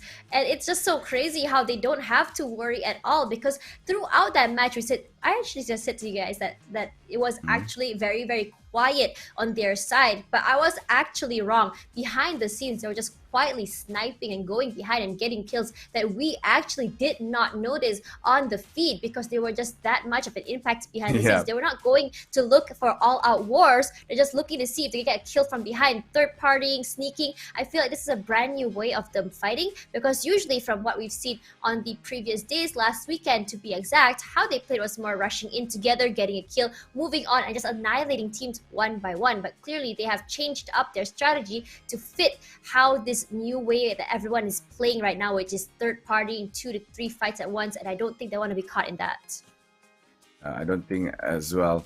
And ladies and gentlemen, game number 2 is about to start soon. So hope you guys are comfortably seated in your particular pieces, because here it is, ladies and gentlemen. Game number 2 is gonna be Erangel once more, but this will be the last of Erangel we see here in Challenger Rumble 2021. So best of luck for the teams in this map. The flight path is gonna start from northern Lipovka up to southern side of Primorsk. And yes, you can that's see right. some early drops here from the teams. I believe there are a few teams targeting Yasnaya Poliana. Then I can see as well some are going to Lipovka and some are going to Milta Power and also Milta. There's also the middle drop School and also Rozak. It's up for grabs as well as apartments. For Chinky, I believe it's going to be visited by Eagle 265 and Sonovska Island. There's one team PMA, I believe, is going to Novorep and military base is actually clear. Team Force Samurai and very MTG is not going there. Yeah. Right, so for now, don't forget guys to check out the PUBG New State brand new game coming out this year on Android. You can actually already register for it. Don't forget guys, because there's already 10 million registered, so get on it now. And yeah, just see a very new version of PUBG. So for now, let's just have a look at the map here. The circle is already up, and in the middle there is actually the bridge. I am really excited to see, like, if the bridge actually closes down, goes out at the circle. I want to see a final match. Sorry, at the bridge. That would be really, really cool. That would be so chaotic. What? No, look at this. What's happening here? Man, boy. What's... Caesar is just having fun in the game. He's actually the same guy as Kake. No, poor guy. He just wanted a ride. He was trying to find an Uber to get through the map. Clearly, that was not happening. That will definitely be in PUBG funny moments number, I don't know, 4 or 600 something. Definitely. Oh my God. That was just a small funny sitcom being displayed there by Cizai. He has no place to go. His vehicle was stolen by a member for Four Samurai, and he's just trying to have fun. He rode the same car as Kekin is, but due to the fact that members of Four Samurai who are well equipped with bullets came in to provide backup to Kekin, manages to actually kill off Saizai and Bird Boys. Again, they are in last place. They can do whatever they want. But the thing is, like, it seems like the other members of Bird Boys are still trying to play as best they can. They're looking to equip up as best as they can as well. I think Zai, he probably did that because he didn't have any weapons. The members of the other team was around him. I think he knew that he had no choice at that point. So might as well make the best out of that situation. But for now, look at them. Like, they are actually so separated, far apart. Zio, Lolba, and Nonzi might want to be careful because Nonzi is so close by to the other members of Four Samurai. You can see their colony as well, covering such a big area there all on their own. Might be tough for them to actually get to the other members. For now, a lot of teams are already inside the circle there. And we might be seeing a three-way fight, especially toward the side there from BG Extraordinaire. And there we go. Bahamut Gaming RCF already taking some shots there onto FTF, but FFG, but I don't think that it's actually going to do anything so far. He's just going to leg it out of here. He's like, yeah, no, it's too early for this. I'm not dealing with that. Yeah, no. I think RCM is just, testing his accuracy for long-range shots. But again, it's long-range, so it's quite difficult for players to actually get some shots in.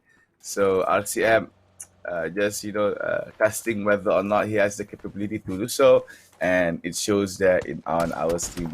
Meanwhile, DK Esports Master Dan spots Dacia, while Dacia in the fields but could not actually get the shot in. However, on the kill feed, Extraordinaire founds Mr. Chan. Kid X opens up the frag here for Extraordinaire.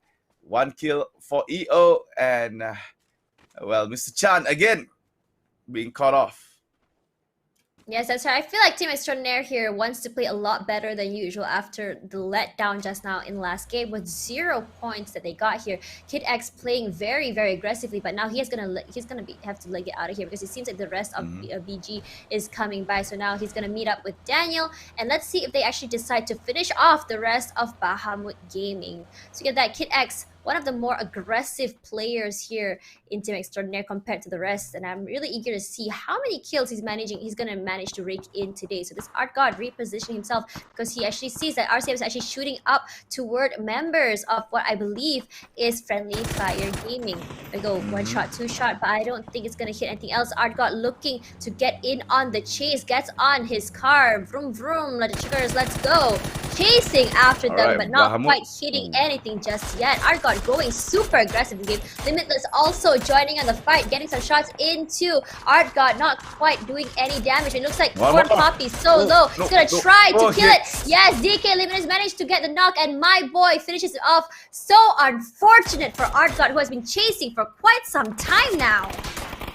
Alright, so Art God is still paying the drive-by. Oh, but sadly, Trick managed to get that body shot onto Art God, and Art God goes down. And Team Babu Gaming is now left with 2. However, Extraordinaire sees RCM on the go-kart. RCM wants to go for the drive-by, manages to get Trick. That is the finesse kill that has been done by RCM. Daniel from the back is trying to deny players from Bamu Gaming from ending his teammate. But however, Trick was found dead, and EDV King will join Tricks as well.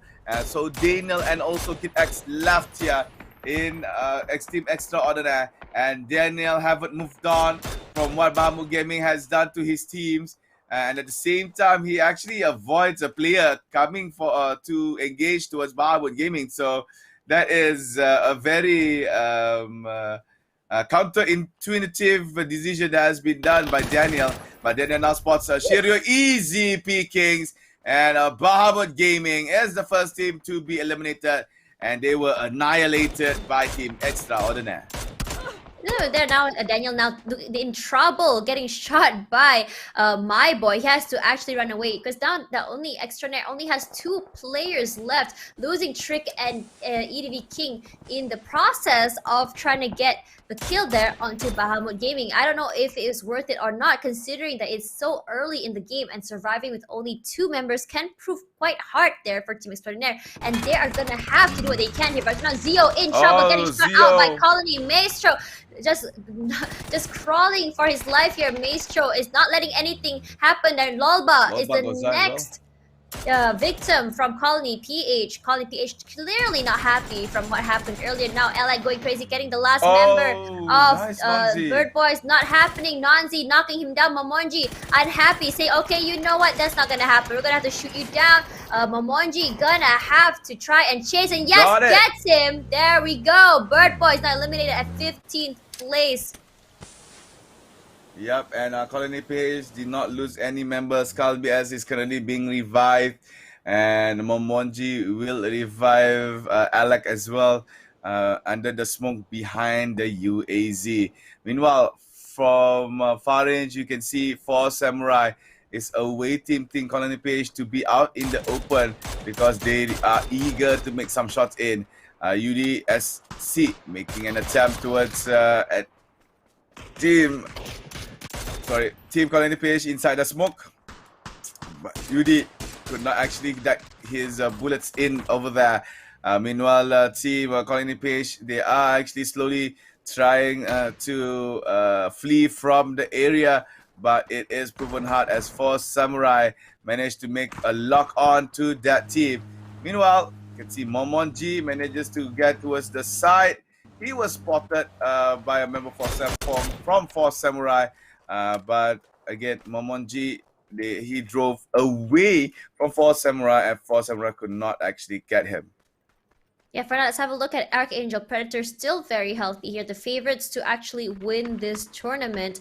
Kalps over on the other side. They're getting a shot on to a member of 4 Samurai. UDSC now in trouble. Thankfully, Kalps has to reload. Will back off for now, but it gets shot there by Deep Prot ID. Gonna stay healthy here inside of the smoke. For Astro Boy, giving some help there. Trying to get a member from Colony, not dropping a molly, but not quite hitting anything just yet. Momonji just gonna stay healthy here, and Kalb's in trouble now in the smoke. Gonna have to be careful trying to push in because 4 Samurai clearly is not allowing them to move forward. Astro Boy notices where Momonji is.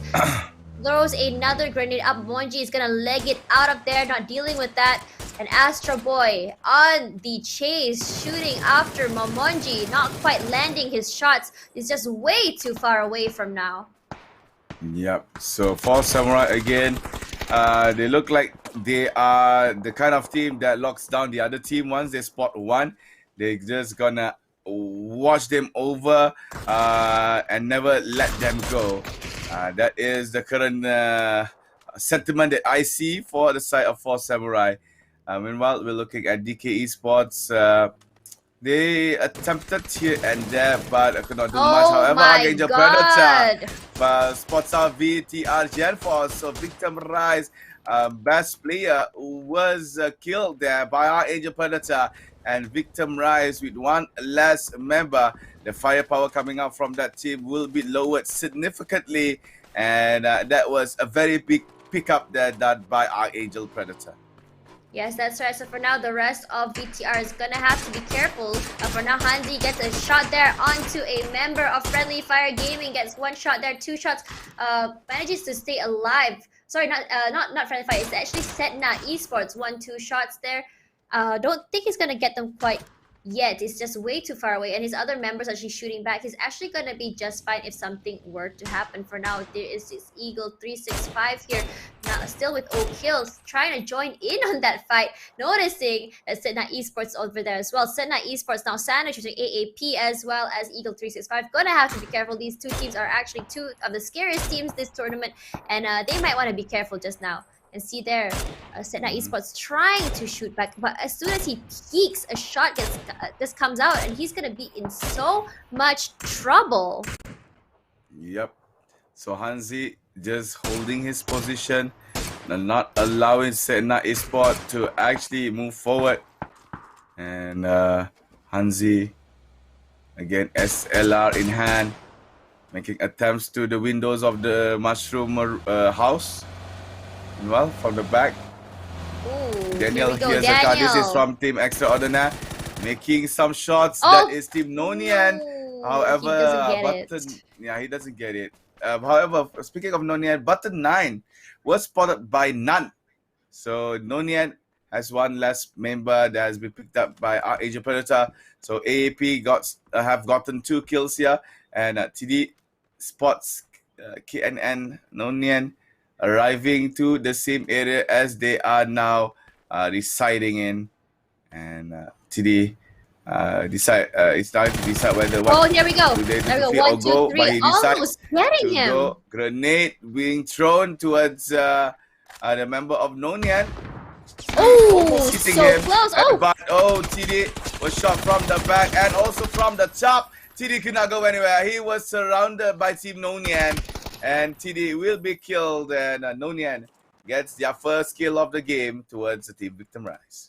Yes, that's right. That was actually a good flank there. Didn't even realize he actually flanked so quietly. Such a great team synergy there by Team NIAN. But now he's gonna have to be careful because he knows that the rest of Team VTR is actually gonna come down here to finish them off. So he's gonna stay healthy. Drops a smoke there. Chimoy coming out here. Chimoy actually one of the scarier players as well in Team VTR. The grenade comes out, not quite hitting anyone just yet, thinking there's actually someone in the corner. For now, let's have a look at DK Limitless, trying to finish off the last 2 members of Team Extraordinaire, but gets shot back there by members of Archangel Predator. There is just nowhere safe here in this tournament. You look out to finish one team, another team comes out to get you. It's like a hunterception at this point. Hunterception indeed. DK Esports right now moving inside their vehicle, trying to maybe put Fruity as the scouter for the team. From the future, now making some rain of bullets towards, I believe, team from the future. But from the future, sees a clump of people at the back. Really wanted to attempt to get that, and that is Team 4 Samurai and Bojax in M2G. Meanwhile, spotted some members from the SE, Sedna Esports, Orkix, and Asher has been taken down by Brojax and also Novice. So I believe if my memory sits me right, there should be one more member left for the side of Sedna Esports, and he is on the second floor. Yeah, second floor of the mushroom room. So Vexify is the one still standing for Sedna, but we're changing our cameras towards from the future. From the future right here, you can see how they are trying to get the Team 4 Samurai from the top. Hexagard comes in. Easy pickings. Go for number 2. Nice shot. Go for number 3. Triple kill now for Hexagard. And Force Samurai has been eliminated from our game thanks to From the Future. I feel like it was just so unfortunate that they were actually just cornered there. Force Samurai went into the shelter, and we have actually mentioned it yesterday. Shelter is not a great place to be caught in because not only is it so hidden and covered out there, you can't get out. You're stuck there, and if no matter where you go, you're not sure if on top of you or to your sides, if someone's gonna flank you from there. It's almost a death trap for anyone, and I don't know why Force Samurai decided to clump over there. Super unfortunate, but great play there by From the Future. So From the Future, triple kill was seen in that team. It really, the points that they raked up is the points that they really needed in order to try to get to the top 4. So Force Samurai would smile happily after that team fight, and maybe could be performing better in the next few games coming in. Yes, that's And right. So now- for now, we're gonna have a look at the next 3 teams here. PMA, it's Downey manages to get knocked on to YKNV, but meanwhile, Colony Maestro dies there in the storm. Downey moving forward, looking to finish off the other members of that team. Meanwhile, let's have a look here at Novice, still not done with Team Setna Esports, and Brojax manages to get knocked on to Okix. For now, looking for the last member of Setna Esports, Vexify. Oh, there we go. Colony. You can see there, Colony Esports actually just dies to a grenade, but not sure what grenade it was. It seems like they actually killed themselves there. Very, very unfortunate. Projects now low. Yeah. And Novice gonna have to watch his teammates back. 3 members still on M2G. Projects are still healthy.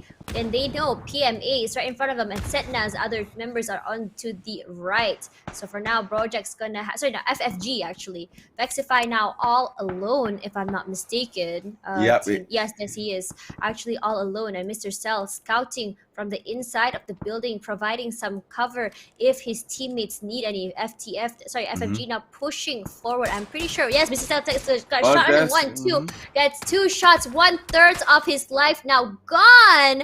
Oh no.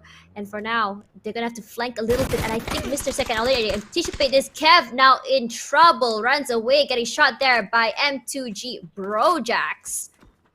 Yeah, M2G Brojax now Friendly Fire Gaming making an execution towards M2G. Brojax manages to actually avoid the fire, but will they spot Brojax? Then they will. Friendly Fire Gaming managed to get 3 kills altogether and also eliminate the M2G. However, Bozo was spotted out from the side by Vexify. However, Vexify dies to Aoki. That is a very nice trade kill done by Friendly Fire Gaming, and Bozo will still be alive to play for Team Friendly Fire. Yeah, for now, let's have a look here at DK Esports spotting out Archangel Predator right outside his building. Not able to finish it off, but for now, let's have a look at kill feed. Bozo now going down to the storm. Now, as you can see there, I don't think Evil Patrick is able to go anywhere. He is stuck there because if he moves, he's going to get shot at. But for now, might be saved because of the distraction given by Team Extraordinaire on the other side. Now, he's still running. I think he's going to be okay. He's pretty far away, so I think he's gonna stay safe. Actually, no, one shot there actually hits Evil Patrick, and his team is gonna have to do something to provide some cover for him. Yep, so Mastadan. We're looking at wow, bot. good shot there. Team YR, nice peek, double peek that has been done by Aljan, and throws a grenade to the back just in case there's someone at the back. However, Evil Patrick was caught by AOK Friendly Fire Gaming. Adds another kill into their sack by taking down Evil Patrick. And now, ladies and gentlemen, 10 teams are left in our game with 30 players still well alive here. Friendly Fire Gaming doing pretty well, 5 kills in their team. However, Xavier was spotted out by Aisu from Hashira, and now oh my god, CJ in trouble for CJ, and now ALJ and bot. There's the only one left standing nearby towards the mushroom house. Meanwhile, you look at the kill feed, DKE fighting against FTF, but from the future it looks like they are actually winning this, And at the same time, Friendly Fire Gaming is looking forward to get that third party in, but could not find so. Isu manages to actually find and kill towards a Savior. So Cav will loot Savior and continue on to the next phase of the game. And Eagle 365 as well will do the same too. For now, let's have a look at the kill feed. Shibire managed to get killed there onto a player, but again, his grenade didn't quite go forward, so he's gonna have to send another one forward. For now, the kill feed's going crazy. Oh my god, Exagon ID now in trouble. Limitless just managed to get a kill on him. Just basically just sabotage himself. For now, this is Nandu trying from the future, moving forward, trying to see if he can get some help there as his teammate Exagon goes back to the lobby. Now let's have a look at Aoki. Really good kills from today. Man finishing off Bex from NIAN. So now Kev wanting to join in on the actions. Hashira Cell in trouble. Aisu as well. Gone. KMF1 gone as well. Kev now shooting at members of FFG down. Of FTF down there running and hits. And now Suzunami is in trouble. Could this be the end of Hashira with only Hachi alive? Can he be able to defend his teammates before they all get knocked out of the game? Now Hachi forced to hide there, knowing that PMA is above them. Gonna have to try his best to revive his teammate. Gets a shot there out, managing to get a kill, and that's the end for PMA. He's gonna be able to safely revive his teammates. So Hachi clutches for Team Hashira, takes the last remaining member from Team PMA, giving another chance for Hashira to still be present in our game. And Friendly Fire Gaming for game number 2, it looks like they have made some improvements in terms of their gameplay right here, but they still got caught up by timings here, from time to time. And meanwhile, you can see Victim Rise, Man, tries to throw a flash, avoiding any players approaching towards the trench that he is in. And I believe he knows that there is a player on the way to his vicinity. Throws, I believe there is another smoke. Or is it grenade? No, it was another smoke. To just close off the trench to avoid being spotted. But I think Team Hashira to the left there, he's gonna be spotted out for sure. Yeah, I don't think he can go anywhere because Hashira is to his left. To the front is actually Eagle 365. He has to actually go back into the storm if he wants to try and go another way inside the circle. For now, Kev getting shot at all the way by Hashira Cell. Hashira actually getting such a great place up here. Gets knocked, and that is the end of Kev. Oh no! Hashira actually, despite only having 2 people, getting such a great place over here, just managing to pick up kills where they are. One more kill there, noticing the last member there from FFG throw some shots out, not quite hitting anything just yet. Gonna have to use something a little bit more made for long distance, but the player from FFG there, just only half life left. Gonna have to do something about that. 1, 2, 3 shots, not hitting anything. So unfortunate. But now, for now, getting shot from the bottom, this player from members of Extraordinaire. Like it or not, he's in trouble. But he managed to actually dodge the bullets just like in the Matrix, avoiding all the 762 that has been dashed out by Hashira. So Hashira from high ground will change their place in combination towards the circle. Meanwhile, Team Extraordinaire playing it safe as well. NIAN is doing the same thing on the trenches here in nearby the circle. Is actually trying to find that last remaining member from Team Victim Rise. Meanwhile, Eagle 365 takes down Team DKE. DKE Esports is at number 9. So 8 teams left with 13 players. Not a lot of players, but a lot of teams still up.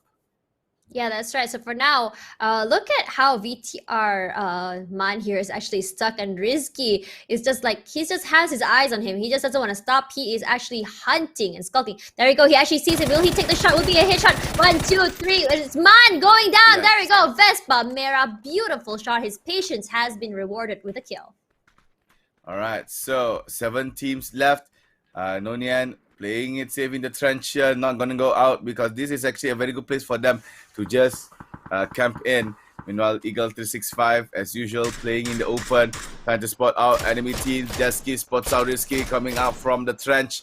Rizky will not be revived by Vespa Mera, as Vespa Mera is actually pushing forward. Meanwhile, Hashira is making their shots on their own, and Vespamera manages to actually take down Jetski. So Jetski really needs his teammate to help him revive.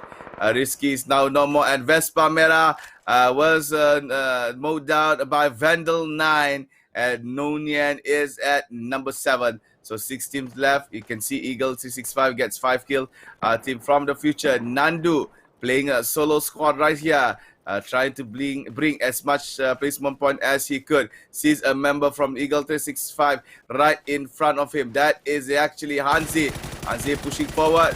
But Nandu, nicely done before getting into cover. Shot. Nandu almost do his recoil, but he actually get it back as well. So Hanzi from Eagle 365 was killed by Nandu FTF.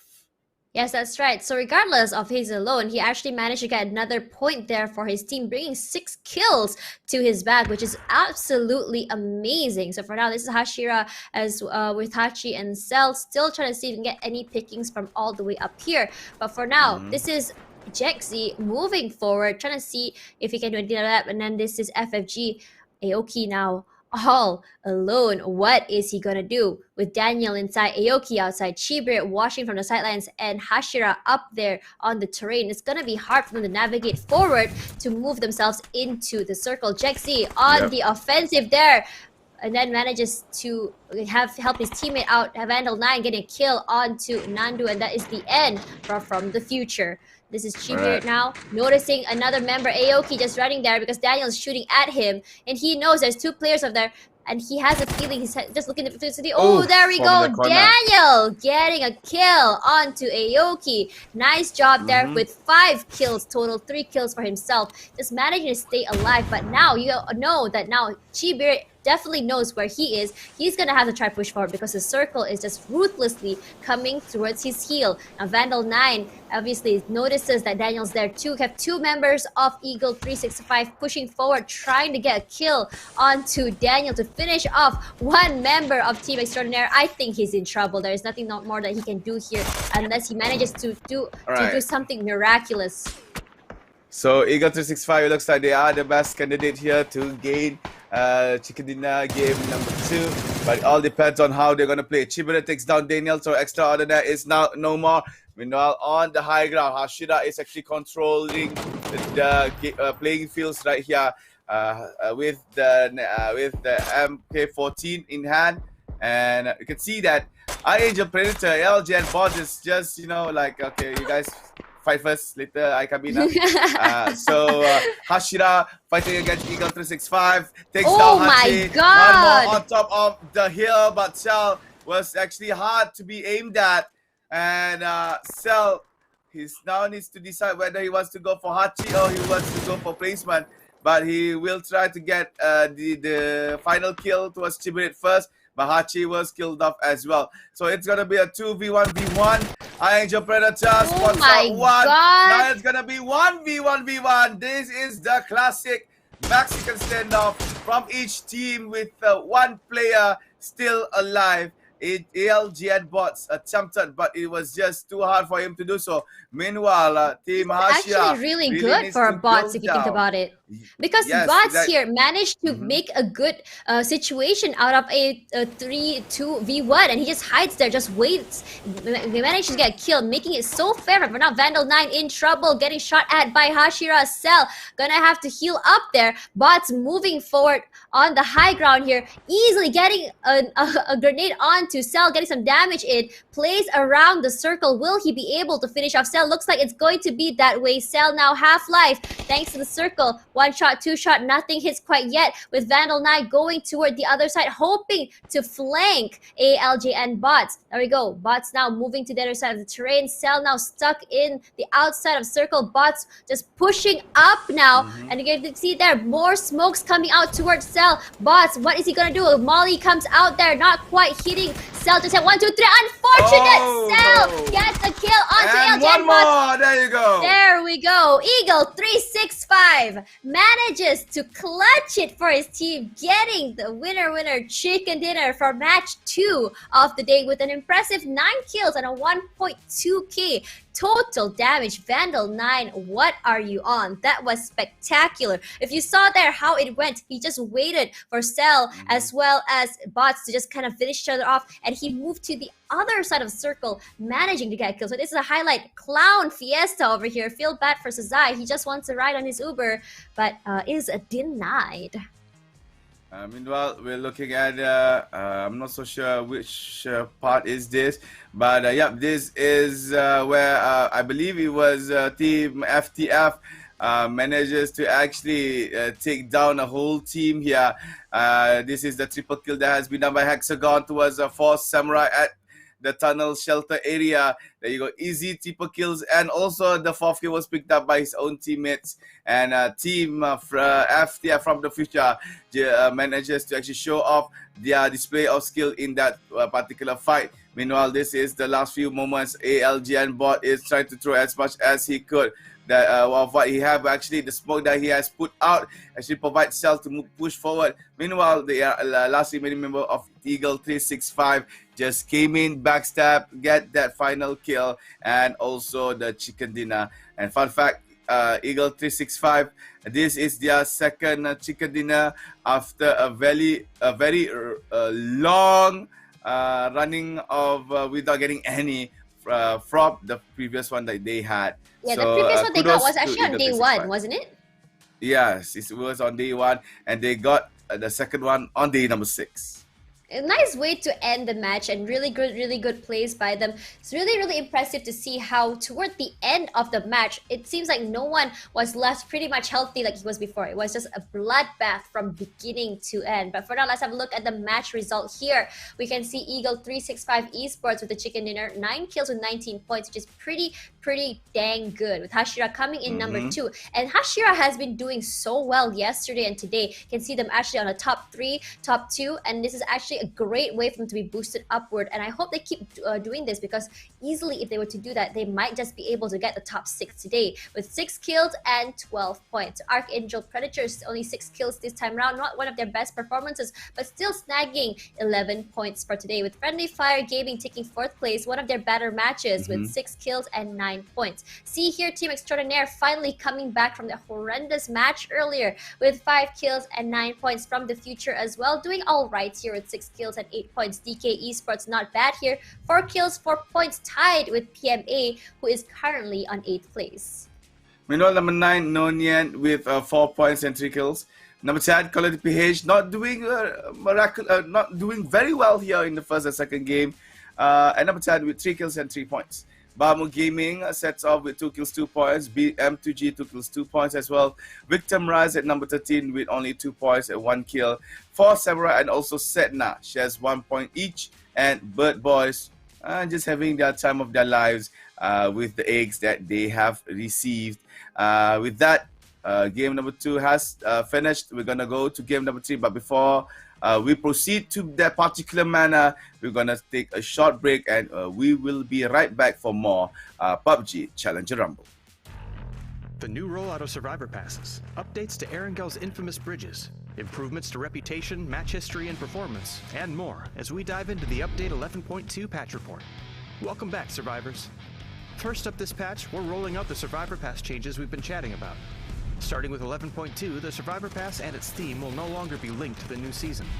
This allows us a little more freedom in what we put in the passes while not being forced into a full season duration. Our first pass is a little less serious than the lava-filled highlands of Paramo.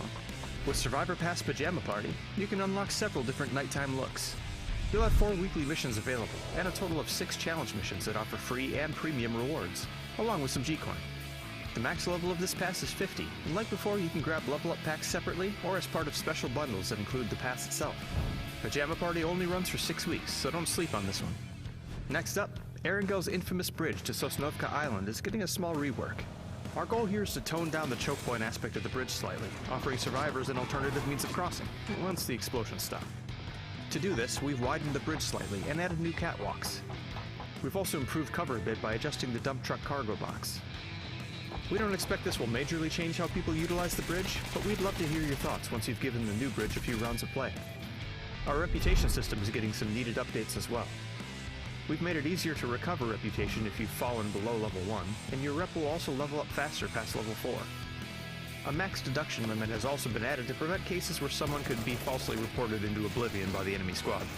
We'll continue looking at the system and try to keep it performing as it should and free of abuse, so please let us know if there's anything else that needs to be looked at. Match history has seen some visual design improvements and has some added information, and there have been a number of performance improvements to the game overall as well. And one more thing. After quite a bit of feedback from the community, we've increased recoil slightly for passengers in moving vehicles. We hope this will put a little more challenge into those drive-bys, but let us know if it's too little or too much. Full details on those can be found in the patch notes. For now, pick up the new Survivor Pass, drop into Paramo, and turn your squad's slumber party into a slaughter party.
The new rollout of Survivor Passes, updates to Erengel's infamous bridges, improvements to reputation, match history, and performance, and more as we dive into the Update 11.2 patch report.